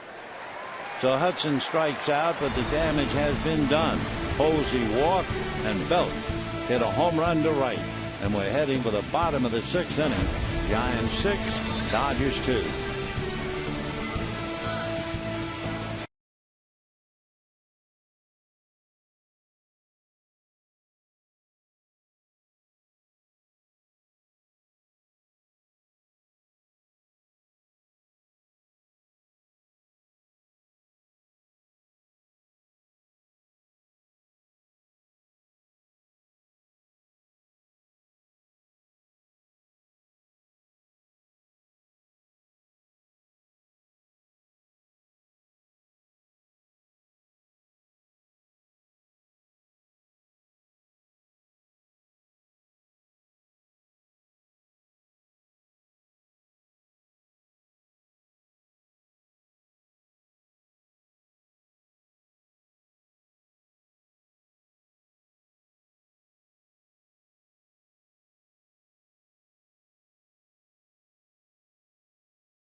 Fireworks July 4th. Dodgers and Mets, and stay after the game. See the sky light up with a spectacular 4th of July fireworks show presented by Cirque du Soleil. For more information, go to Dodgers.com/promotions. Well, the Dodgers trying to make a move on Tim Hudson. So far, it has been a monumental struggle. They had back-to-back home runs against him by Peterson and Turner, and really haven't been heard from since. They've had 2 doubles, one by Puig, one by Rollins, and that's it. Adrian Gonzalez flied to center, grounded out, 0 for 2. So it's Adrian trying to get something started, and Howie Kendrick coming up after him. And a strike. Hudson walked Peterson twice. The only 2 walks he's issued. You can see Adrian's numbers. 0-1. 1 ball and 1 strike.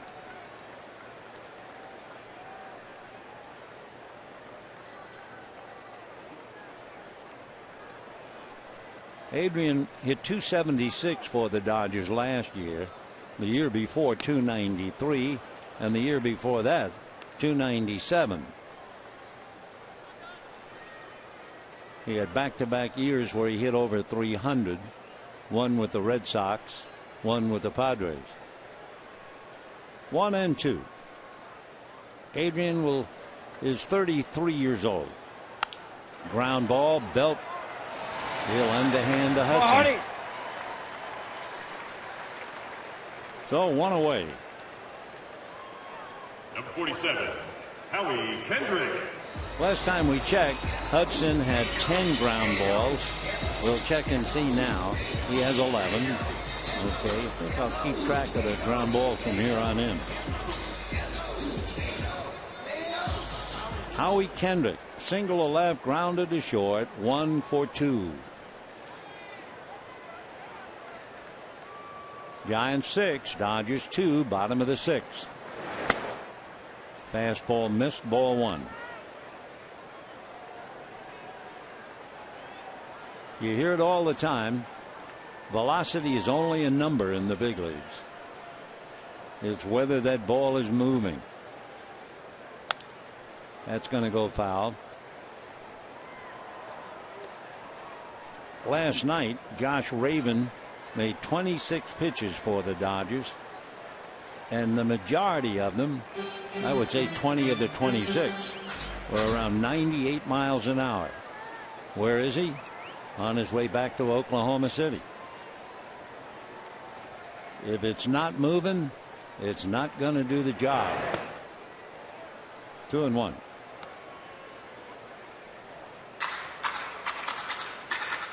So here's a fellow who's going to be 40 years old, throwing 70s and 80s tops and getting by.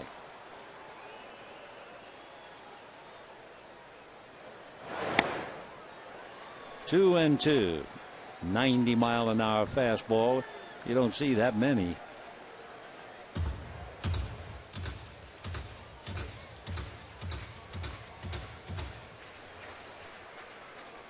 Concluding game of the series.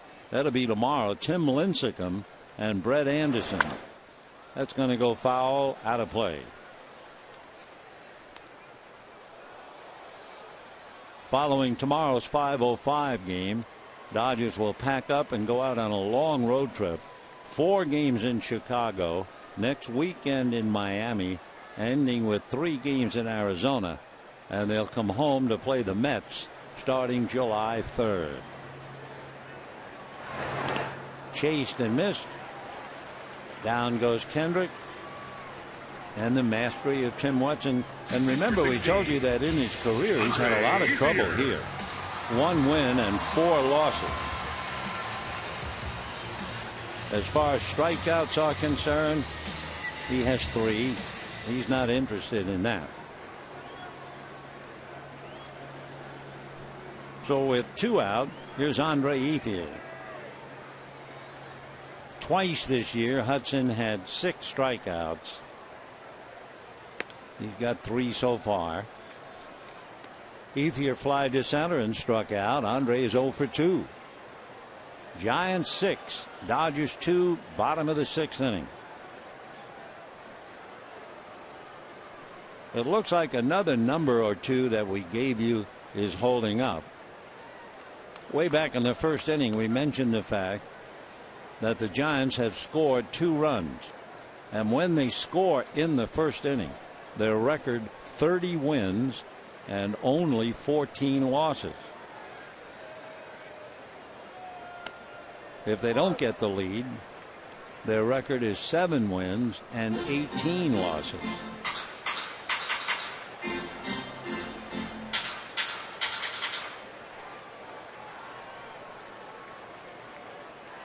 Two balls, 1 strike to Andre. Ground ball. That'll be number 12. 59% for Tim Hudson. 59% of his pitches wound up ground balls. That's the best in the big league. He's a magician. And at the end of 6-2, San Fran.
They are here, dogs and owners, all styles, all costumes.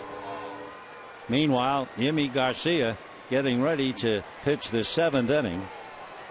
Justin Maxwell, followed by Joe Panik, and then Angel Pagan. Maxwell wasn't supposed to play, but Aoki was hit, had to come out with a contusion of the left leg. Maxwell came in, hit a 2-run home run in the 5th inning.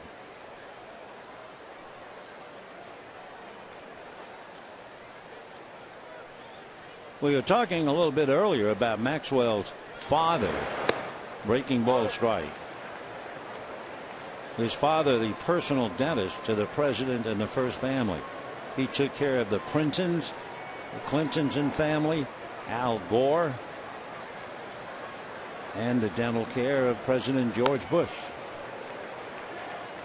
A rather unique experience for Justin Maxwell.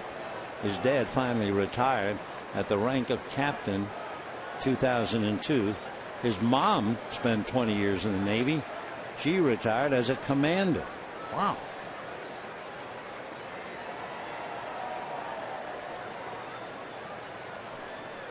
Oh, and 2. Ball 1. Yeah, I'm sure he's one kid growing up. His parents didn't have to ask, did you brush your teeth?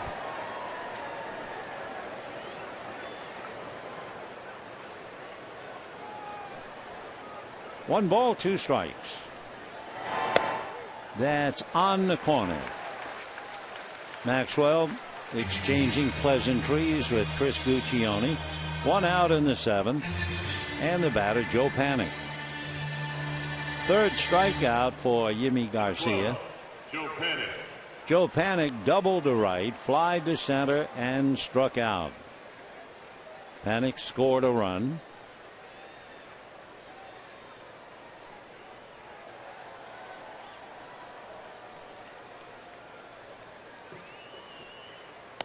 That's a strike. They always talk about the strength of a ball club up the middle, and when you look at the Giants, you have Posey behind the plate, you have Crawford at short and Panik at second, and then the veteran Pagan in center. That's pretty good strength. 1-1.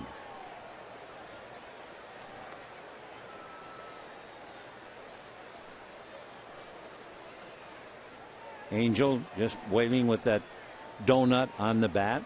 Are you old enough to remember when the on-deck hitter would be swinging 2 and 3 bats, then going up there with 1 bat, which felt so much lighter?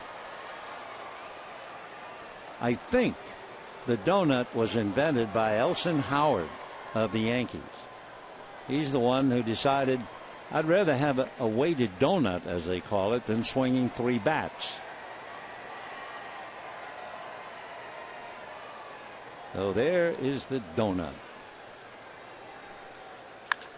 High fly ball to center. Peterson has to go back. It's over his head. He can't get it. Short hops the wall. Into second base goes Panik with his 2nd double of the day. So Panik has 18 doubles now, and the batter will be Angel Pagan. Pagan had a sacrifice fly and grounded out twice.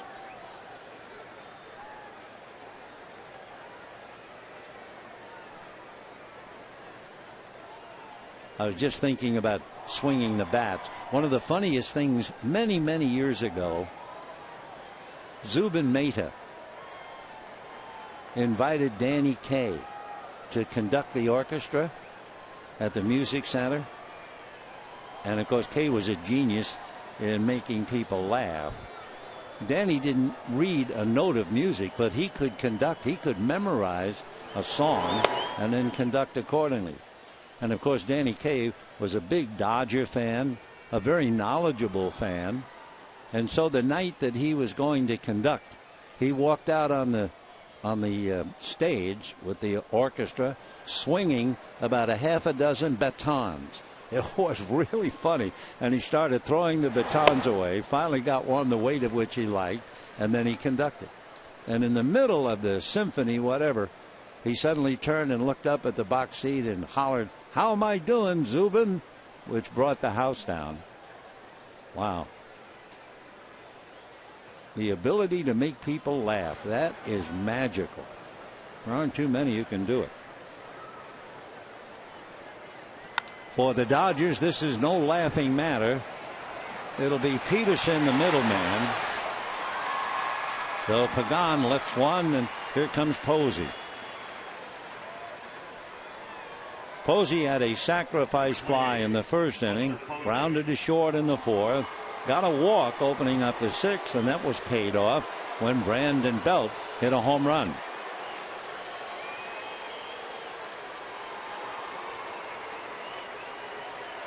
Posey with those big numbers.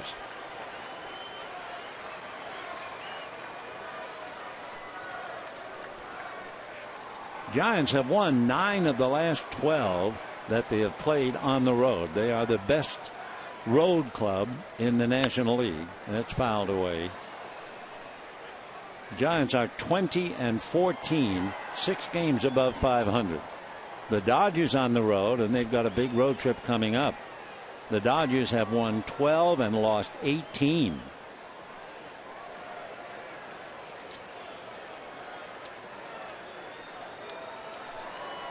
Oh, and 1. Little ground ball to short. Rollins with Posey jogging down the line. So no runs. The double by Panic, and they're leaving. And we're going to the bottom of the 7th. 6-2 Giants.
Seventh inning, 6-2 Giants. Yasmani Grandal takes a strike. Don't forget that number we told you a little while ago. When the Dodgers are leading after 7, they're 26-6. When the Giants are leading after 7, they are 33-1. 1 ball and 1 strike. Grandal grounded to third, grounded to short. Hudson has had 12 ground balls.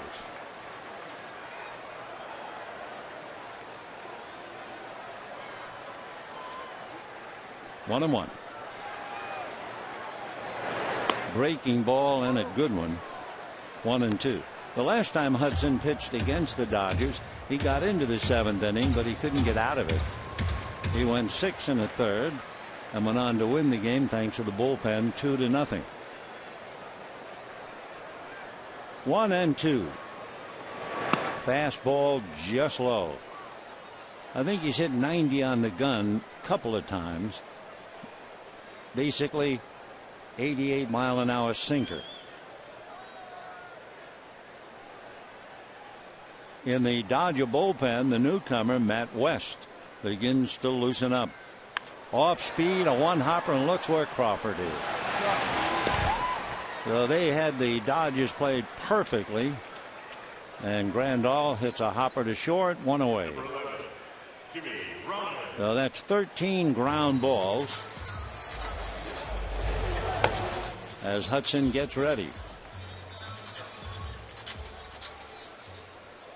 Jimmy Rollins flied to left, doubled in the 5th inning, and was out as Frias tried to bunt him over to third. Alex Guerrero comes out on deck to bat for Garcia. And ball one.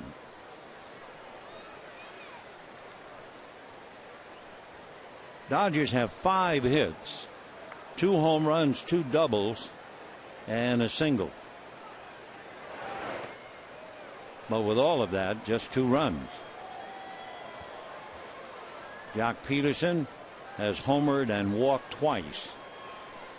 Justin Turner has homered, hit into a double play, hit back to the box. Hard ground ball into right field. So Rollins comes up with his 2nd hit. And Alex Guerrero will come up and bat for Yimi Garcia. Pinch hitter for the Dodgers, number 7. Guerrero appeared as a pinch hitter last night, hit the ball hard, but lined out to short.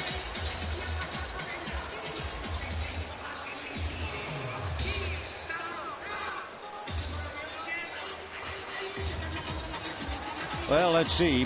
Hudson, as we said, went 6 1/3, and he's going to go 6 1/3 today. They'll bring in Hunter Strickland. We were talking about the fact you would think you have an advantage when you have a hard thrower in the shadows, but the entire infield is now in shade. This fella can throw hard, and we'll be back.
Made 92 pitches, had 13 ground balls. He's not the kind to overpower. He struck out 3, walked only 2, and outside of those back-to-back home runs in the 1st inning by Peterson and Turner, he shut the Dodgers down.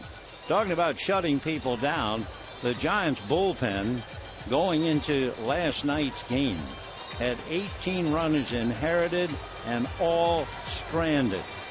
Hunter Strickland, the big boy who throws very hard. He's 6'4", 220 out of Thomaston, Georgia. And he was acquired off waivers from the Pittsburgh Pirates, facing the pinch hitter Alex Guerrero with Jimmy Rollins at first.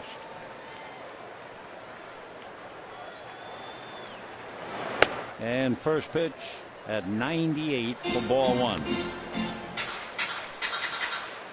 Alex Guerrero, who's been so effective coming off the bench, hitting .285, and as a pinch hitter 7 for 20 with 3 home runs, 9 runs batted in. Fastball fouled away. 1-1 to count.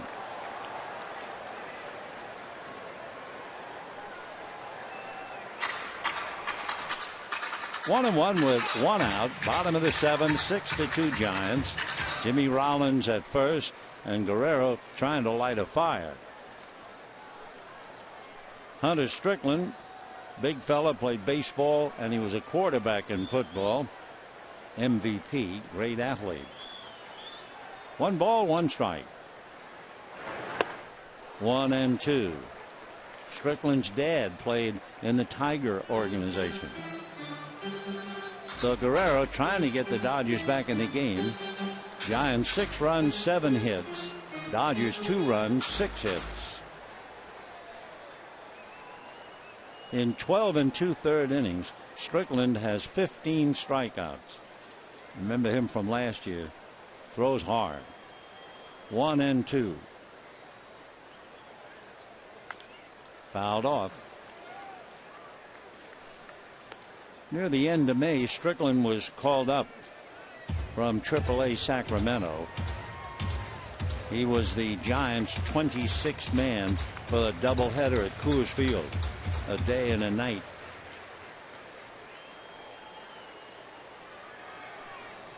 With that long day ahead of them, the Giants opted for 13 pitchers. 1 ball and 2 strikes. Got him.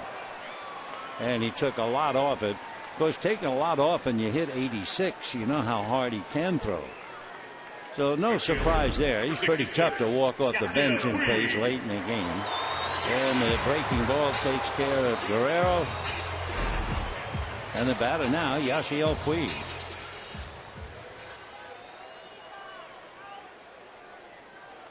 Puig grounded to third twice and doubled, hitting .309. 3 home runs, 8 runs batted in. 2 out, 7th inning. 6-2 Giants. Down in the bullpen, Adam Liebertor and Matt West. West, the right-hander.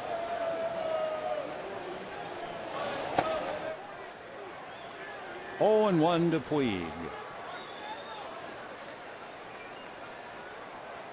Puig so far 1 for 8 in the series. There's that 98 job. 0-2.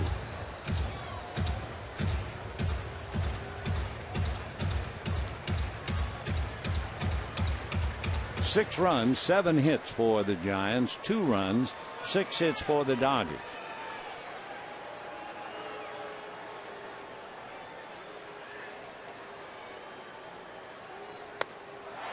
And he puts him away with another 98-mile-an-hour fastball. I mean, he is really something. They had to bring him up the end of May.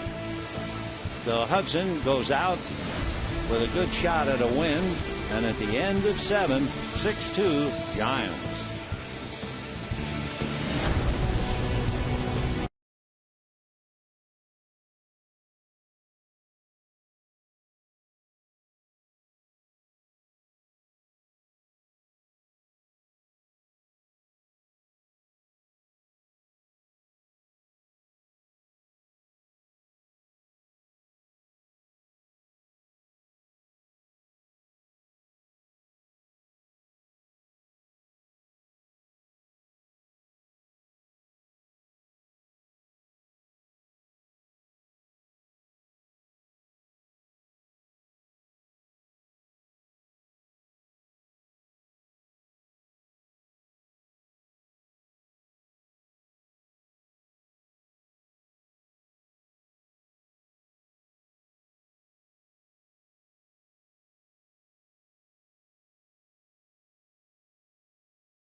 7 innings.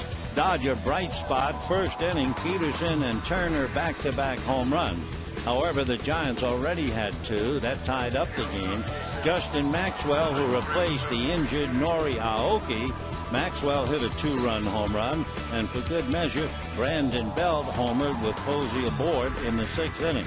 By the way, when Maxwell hit his home run, there was a 2-out base hit by the pitcher, Tim Hudson, that set the stage for a huge 2-run.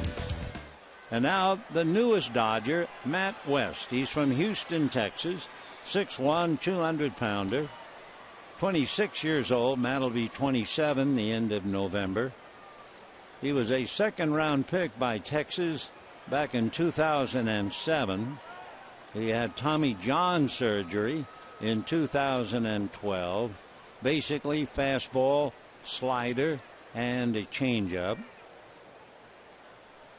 Slider is a big breaking slider. A lot of the scouts confused it with a curveball, and he was a middle infielder, and the Rangers moved him from the infield to the mound. And ball 1.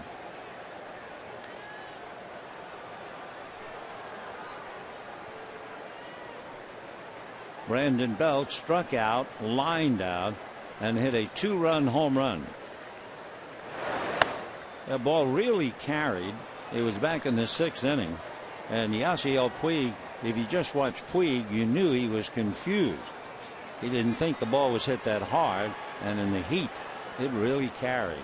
And eventually Puig leaping up against the wall, and the ball hit the top of the wall and kicked into the stands.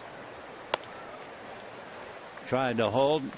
We'll show it to you here. The big thing was watching Puig. He went back a little, stopped, went back a little, stopped, went back a little, and stopped. Ran out of real estate. And Belt had his 9th home run.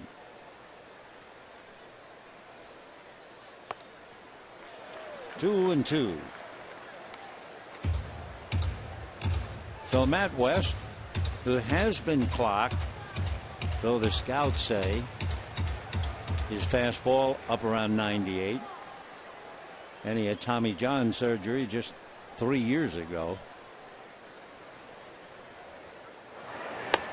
And ball 3.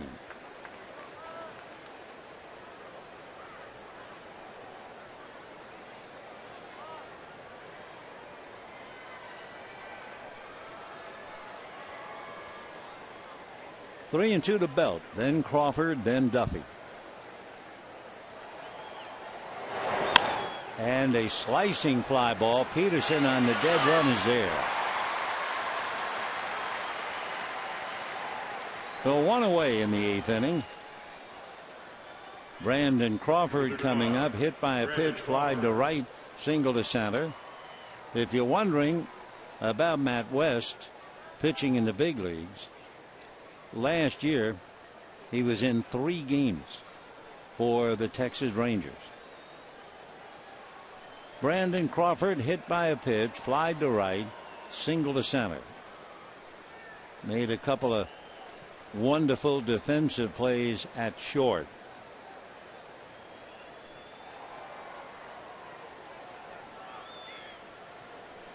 One out in the 8th. Fastball strike. Big crowd on this Saturday. Back-to-back sellouts. Last night 52,503. Today 53,123. 0-2. So that would be the 6th sellout. 1 to go with the Giants tomorrow at 5:05. Tim Lincecum and Brett Anderson.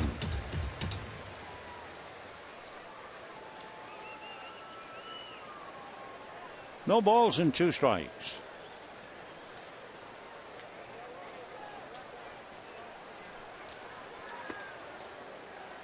One and 2.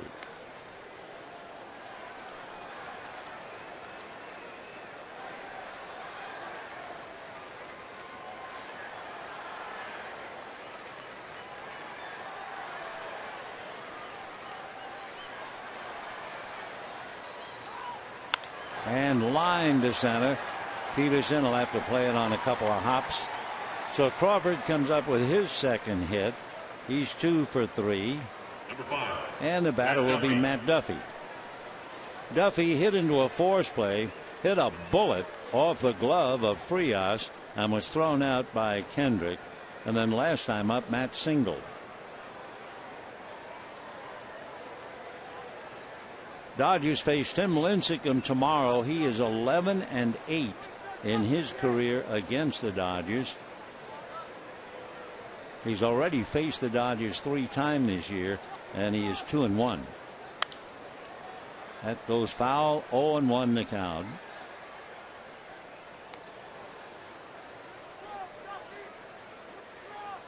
One of the 2 giant losses to the Dodgers was a game Lincecum started here at the very end of April. Allowed 4 runs, 8 hits in 4 innings, and the Dodgers beat the Giants 8-3. Lincecum will also be trying to balance his books, where Hudson was 1-4 here at Dodger Stadium. Lincecum going in tomorrow, 5 wins and 6 losses here. 0-1. Off speed, 1-1. One thing about Lincecum, you would expect the bullpen has to be at the ready. He's made it through the 6th inning once in his last 6 starts at Dodger Stadium. That's a strike. 1-2.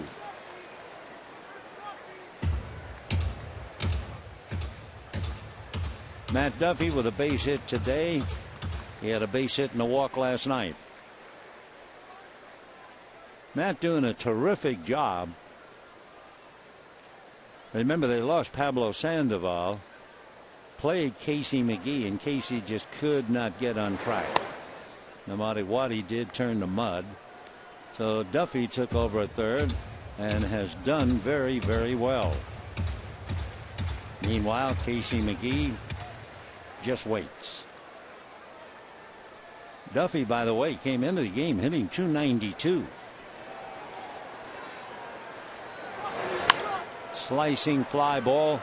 Here comes Puig inside the line. Fair ball for the catch for the second out. 2 down in the 8th inning. And Gregor Blanco coming up. Gregor Blanco.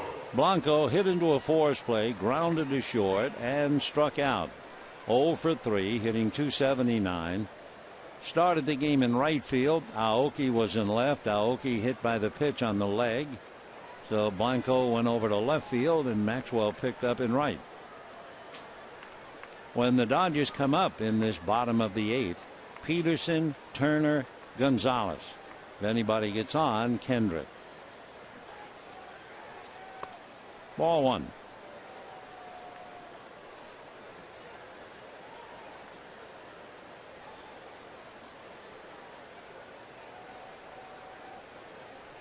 Giants 6 runs, 8 hits, 2 home runs. Dodgers 2 runs, 6 hits, 2 home runs. The big difference, the Dodger home runs, the bases were empty. The Giant home runs, there was a man aboard each time.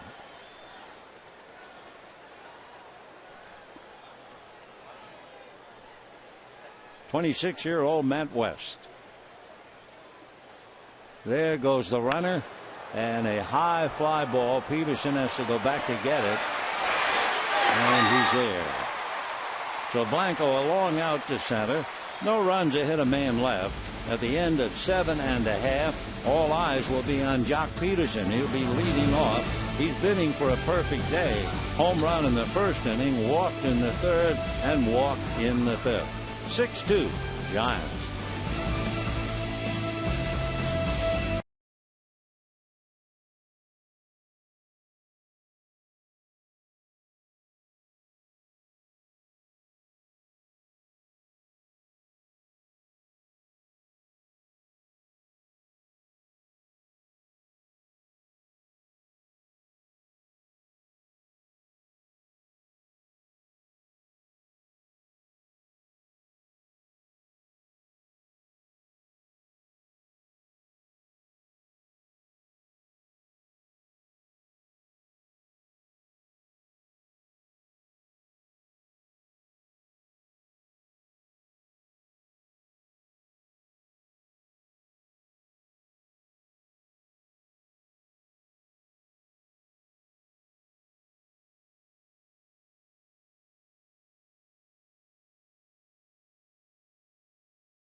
MLB.com At Bat, #1 app for live baseball. At Bats up to the moment at any moment with in-game highlights, live look-ins, replay reviews, radio broadcasts, statcasts, and more.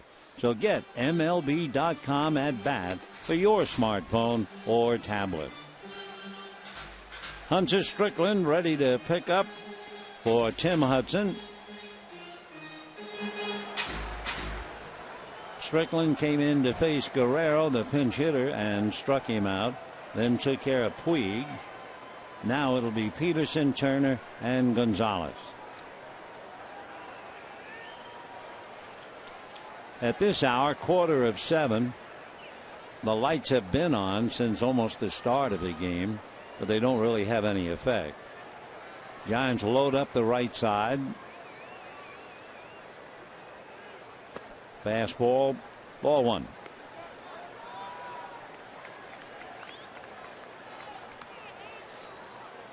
Sergio Romo and the left-hand specialist Javier Lopez throwing in the Giant bullpen. That's a strike. 1-1. There they are. Lopez, the left-hander. Sergio, the boy from Brawley. 1 ball and 1 strike.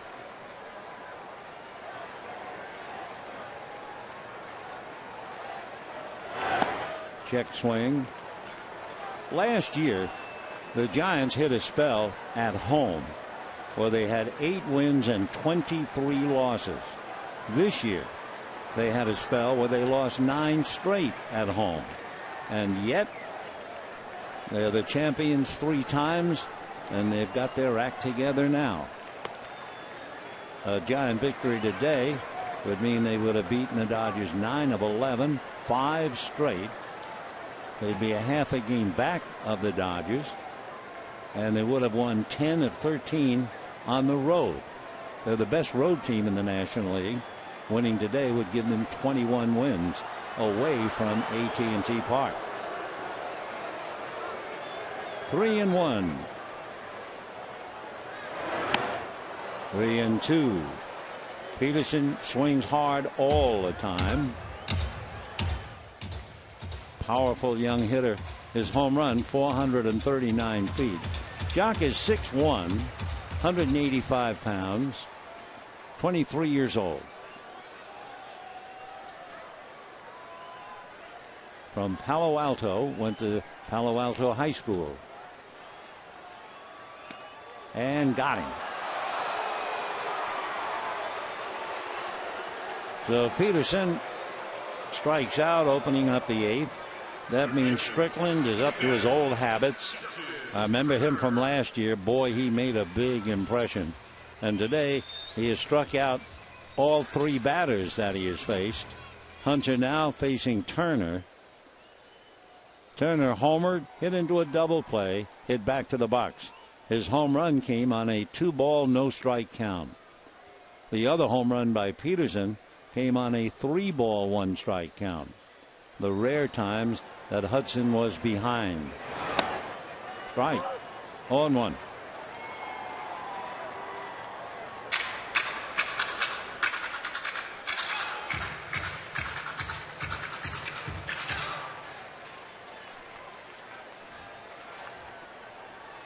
No balls, 1 strike. Ground ball to the hole, backhanded by Crawford. The long throw to a big man. Belt is 6'5". So Crawford figured if I get it in the neighborhood, Brandon will be able to get it, and he did. So to the hole, here comes Crawford to backhand, and then on the grass, let her fly. 2 down, 8th inning. The Dodgers, since the double by Puig in the 3rd inning, have had 2 hits. Rollins double in the 5th and Rollins single in the 7th. Otherwise, nothing else. High fly ball to left field, going back on it is Blanco. He has a play. That'll be that. So at the end of 8, It's 6-2 San Francisco.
The two-run home run by Brandon Belt in the 6th inning.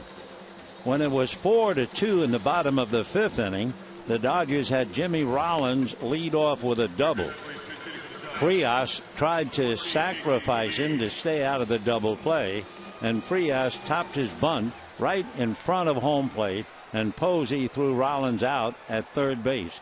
And the Dodgers pretty much shut down ever since. They've had just one hit. So here's Casey McGee battling for Hunter Strickland. Roberto Kelly in the coaching box.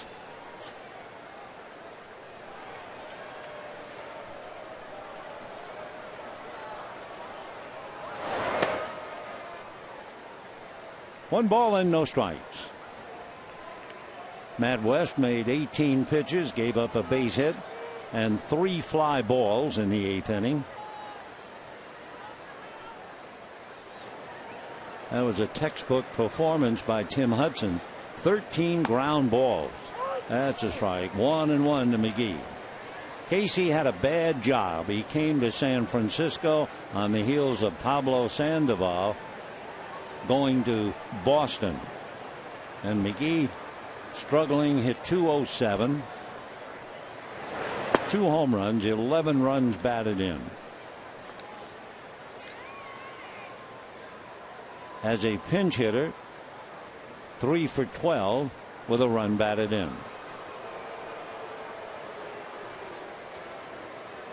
Two and one. Sliced foul. 2-2 the count to McGee. No one throwing now in the Giant bullpen. Dodgers have Kendrick, Ethier, and Grandal. They've had Sergio Romo throwing and Javi Lopez. So we'll just wait and see. 2-2. That was an off-speed pitch. That was a changeup. Nobody's throwing a changeup to intimidate a hitter. 3-2. The change just slipped, and McGee got out of there. He joined the Giants back on the 5th of June, and he's 3 for 11. He was doing well at AAA Sacramento. Optioned out May the 24th.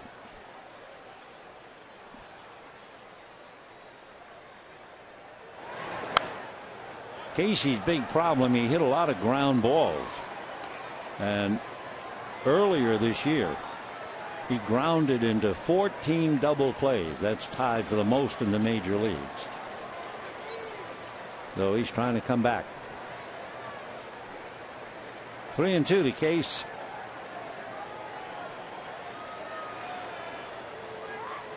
Fastball sliced to right down the line. Foul ball.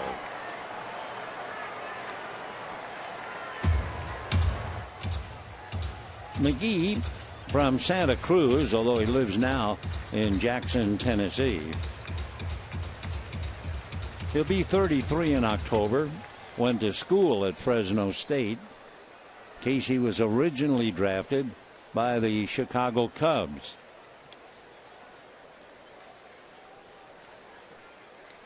Casey played at Iowa in the Chicago organization, and about an hour after the Iowa Cubs finished a game against Salt Lake, he was married to Sarah.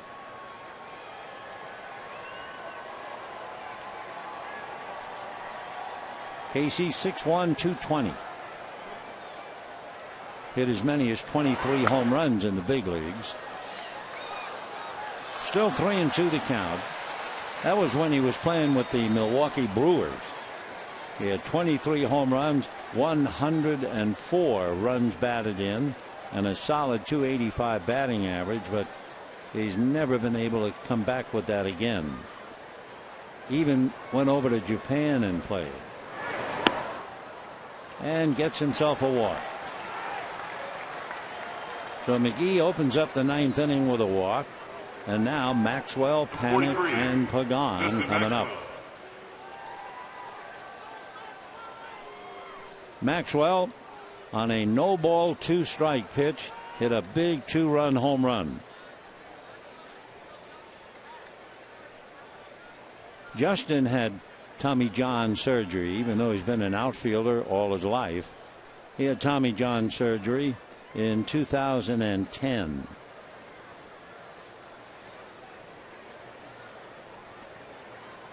A bluff by McGee, line drive up the middle, backhanded by Kendrick on the bag, and doubles him at first. So Justin Maxwell loses a base hit, and he was all over that pitch. Grandal going out to make sure that Matt West is okay. It went right between his legs, and Kendrick had himself an easy double play. Number 12, Joe Panik. So 2 down, and the batter is Joe Panik. When the Dodgers bat in the bottom of the ninth, they have Howie Kendrick, Andre Ethier, and Yasmani Grandal.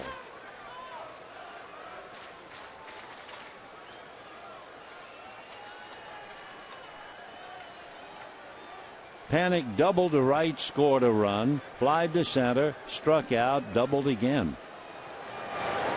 Joe 2 for 4, and ball 1. Panik 0 for 3 with 2 walks last night.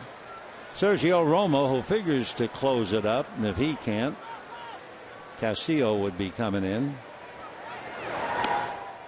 That gets the corner. 1 ball and 1 strike. Dodgers using Frias, Garcia, and the newcomer Matt West, replacing Josh Raven, who went back to Oklahoma City.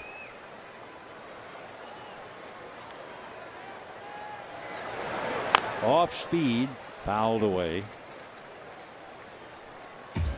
1-2 to Panik.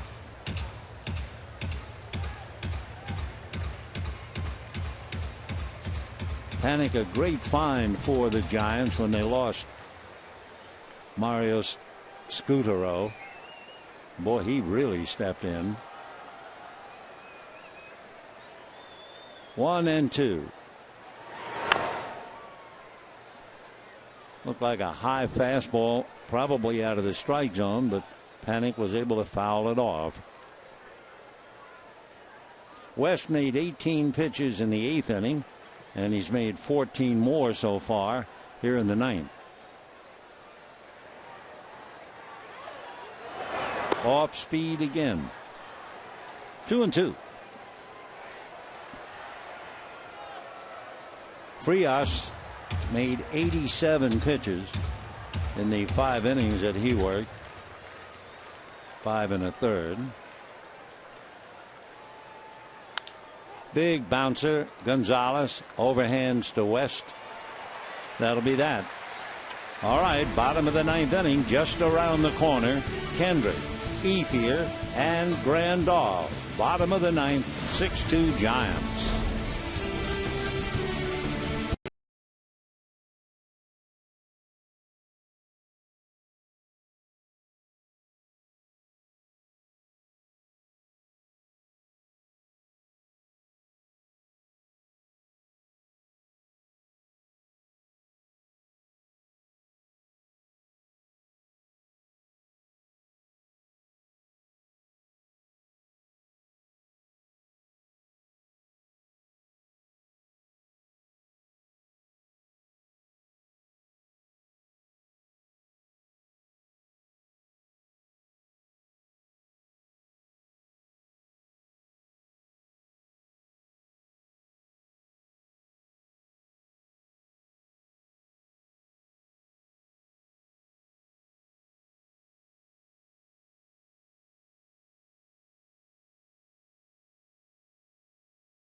The Giants, they're trying to beat the Dodgers 9 of 11 and 5 straight.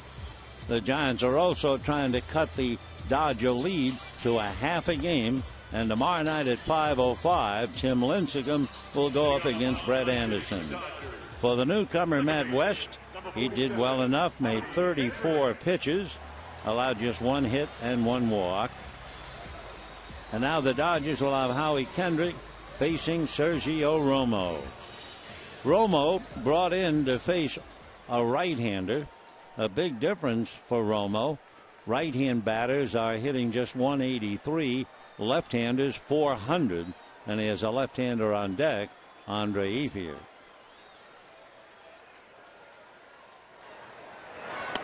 Fastball strike. Howie Kendrick singled in the first inning. Since then, grounded to short and struck out.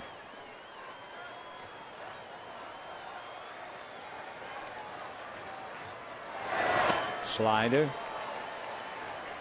For Romo, he's 5'11", 185, born in Brawley, lives over in Arizona.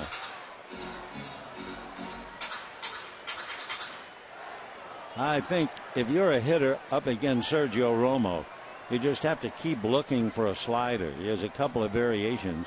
Oh, he can throw a splitter, fastball, curve, change, but the slider's his pitch. And there's a hopper into left field, base hit. So Kendrick opens up with a line drive single to left. Howie goes 2 for 4. A fielder, number 16. Now a left-hand batter. And that immediately gives you some action in the Giant bullpen.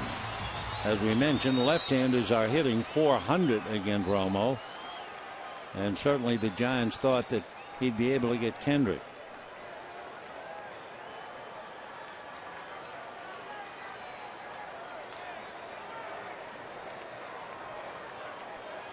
Romo, 32 years old. Fastball. Went to Mesa State College over in Colorado. Andre Ethier fly to center, struck out, grounded out, 0 for 3.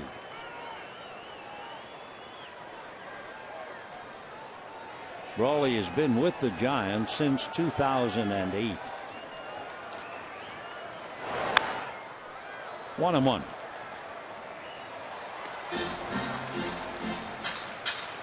Andre hitting 276. So Kendrick at first, nobody out. Santiago Casilla, who is the closer, he is up now in the Giant bullpen.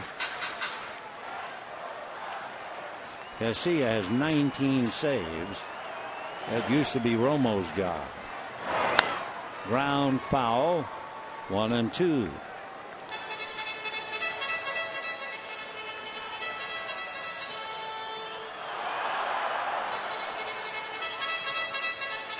When Romo was a boy, his parents are Mexican immigrants, and Sergio harvested lettuce with his father and grandfather alongside of immigrants.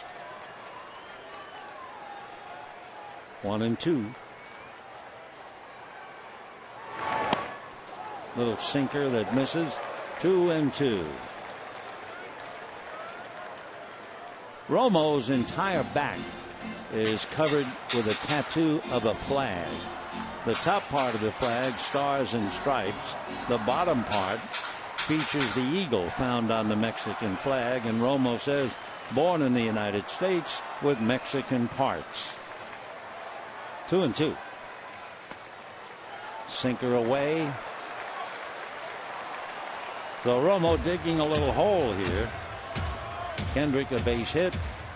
Now he goes 3-2 to Ethier. Another left-hand batter, admittedly a switch hitter, but he'll bat left-handed. Yasmani Grandal on deck.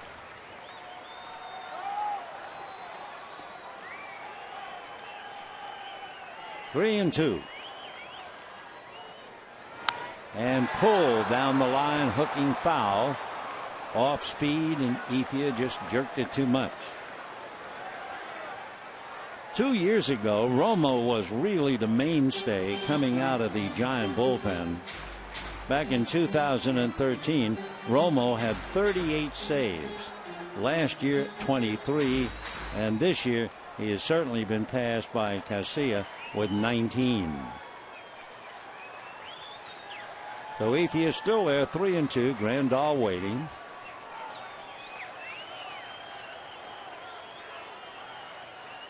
Breaking ball lifted, and it'll be the right fielder Maxwell calling, but here comes Pagan, and Pagan makes the catch.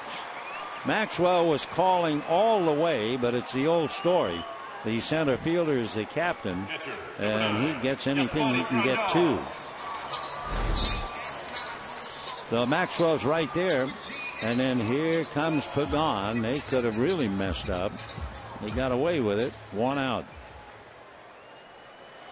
Another left-hand batter, Grandal.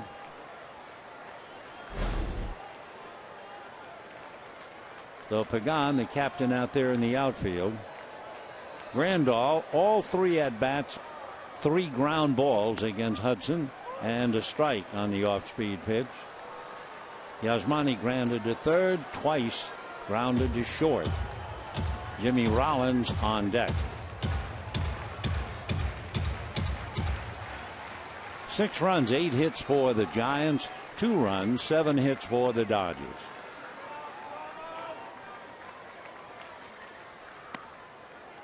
Missed outside, 1-1.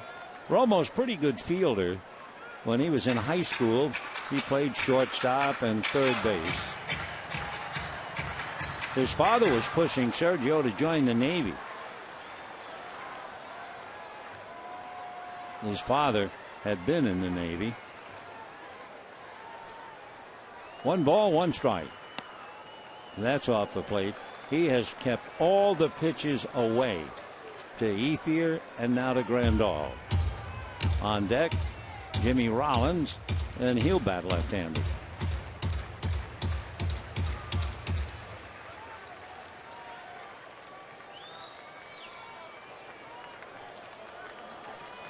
Two balls and 1 strike. Now he comes inside, too far inside. So he went 3-2 to Ethier, and he comes right back 3-1 to Grandal. And Garcia throwing BBs down there in the bullpen.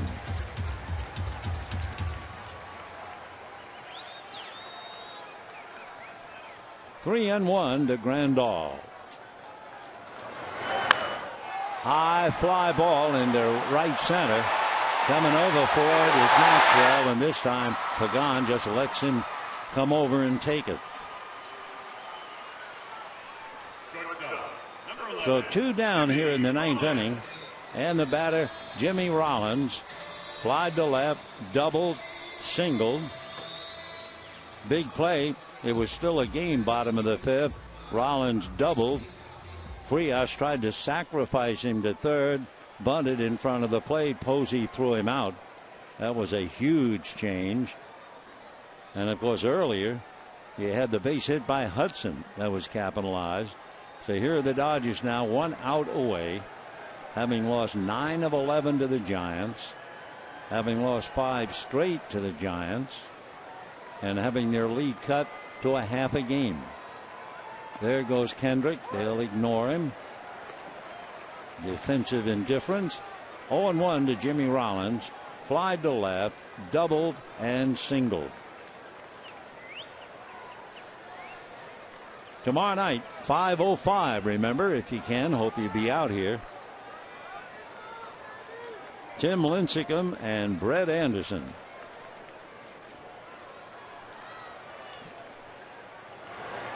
Off speed, 1-1. Romo just about everything away.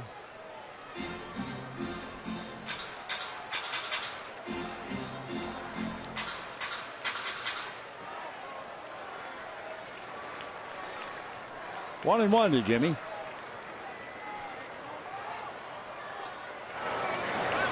And there's a ground ball backhanded by Panic and makes a beautiful play to end the game. So the Dodgers get a lead-off single, and that's it. And what seems like the umpteenth time, the Dodgers get 2 runs, and that's not nearly enough. 6 runs, 8 hits for the Giants. 2 runs, 7 hits, no errors for the Dodgers. Tim Hudson, the winner, and the loser, Carlos Frias. And as we said, the Giants have now beaten the Dodgers 9 of 11. The play of the game would be 2 parts. 2 down, nobody on in the 5th inning, and Tim Hudson, the pitcher, gets a base hit. And then Maxwell, who was only playing because Aoki got hurt, Maxwell hits a home run. And that made a 2-2 tie, 4-2 Giants, and they took it from there. So that'll do it till tomorrow. From all of us to all of you, good evening, everybody.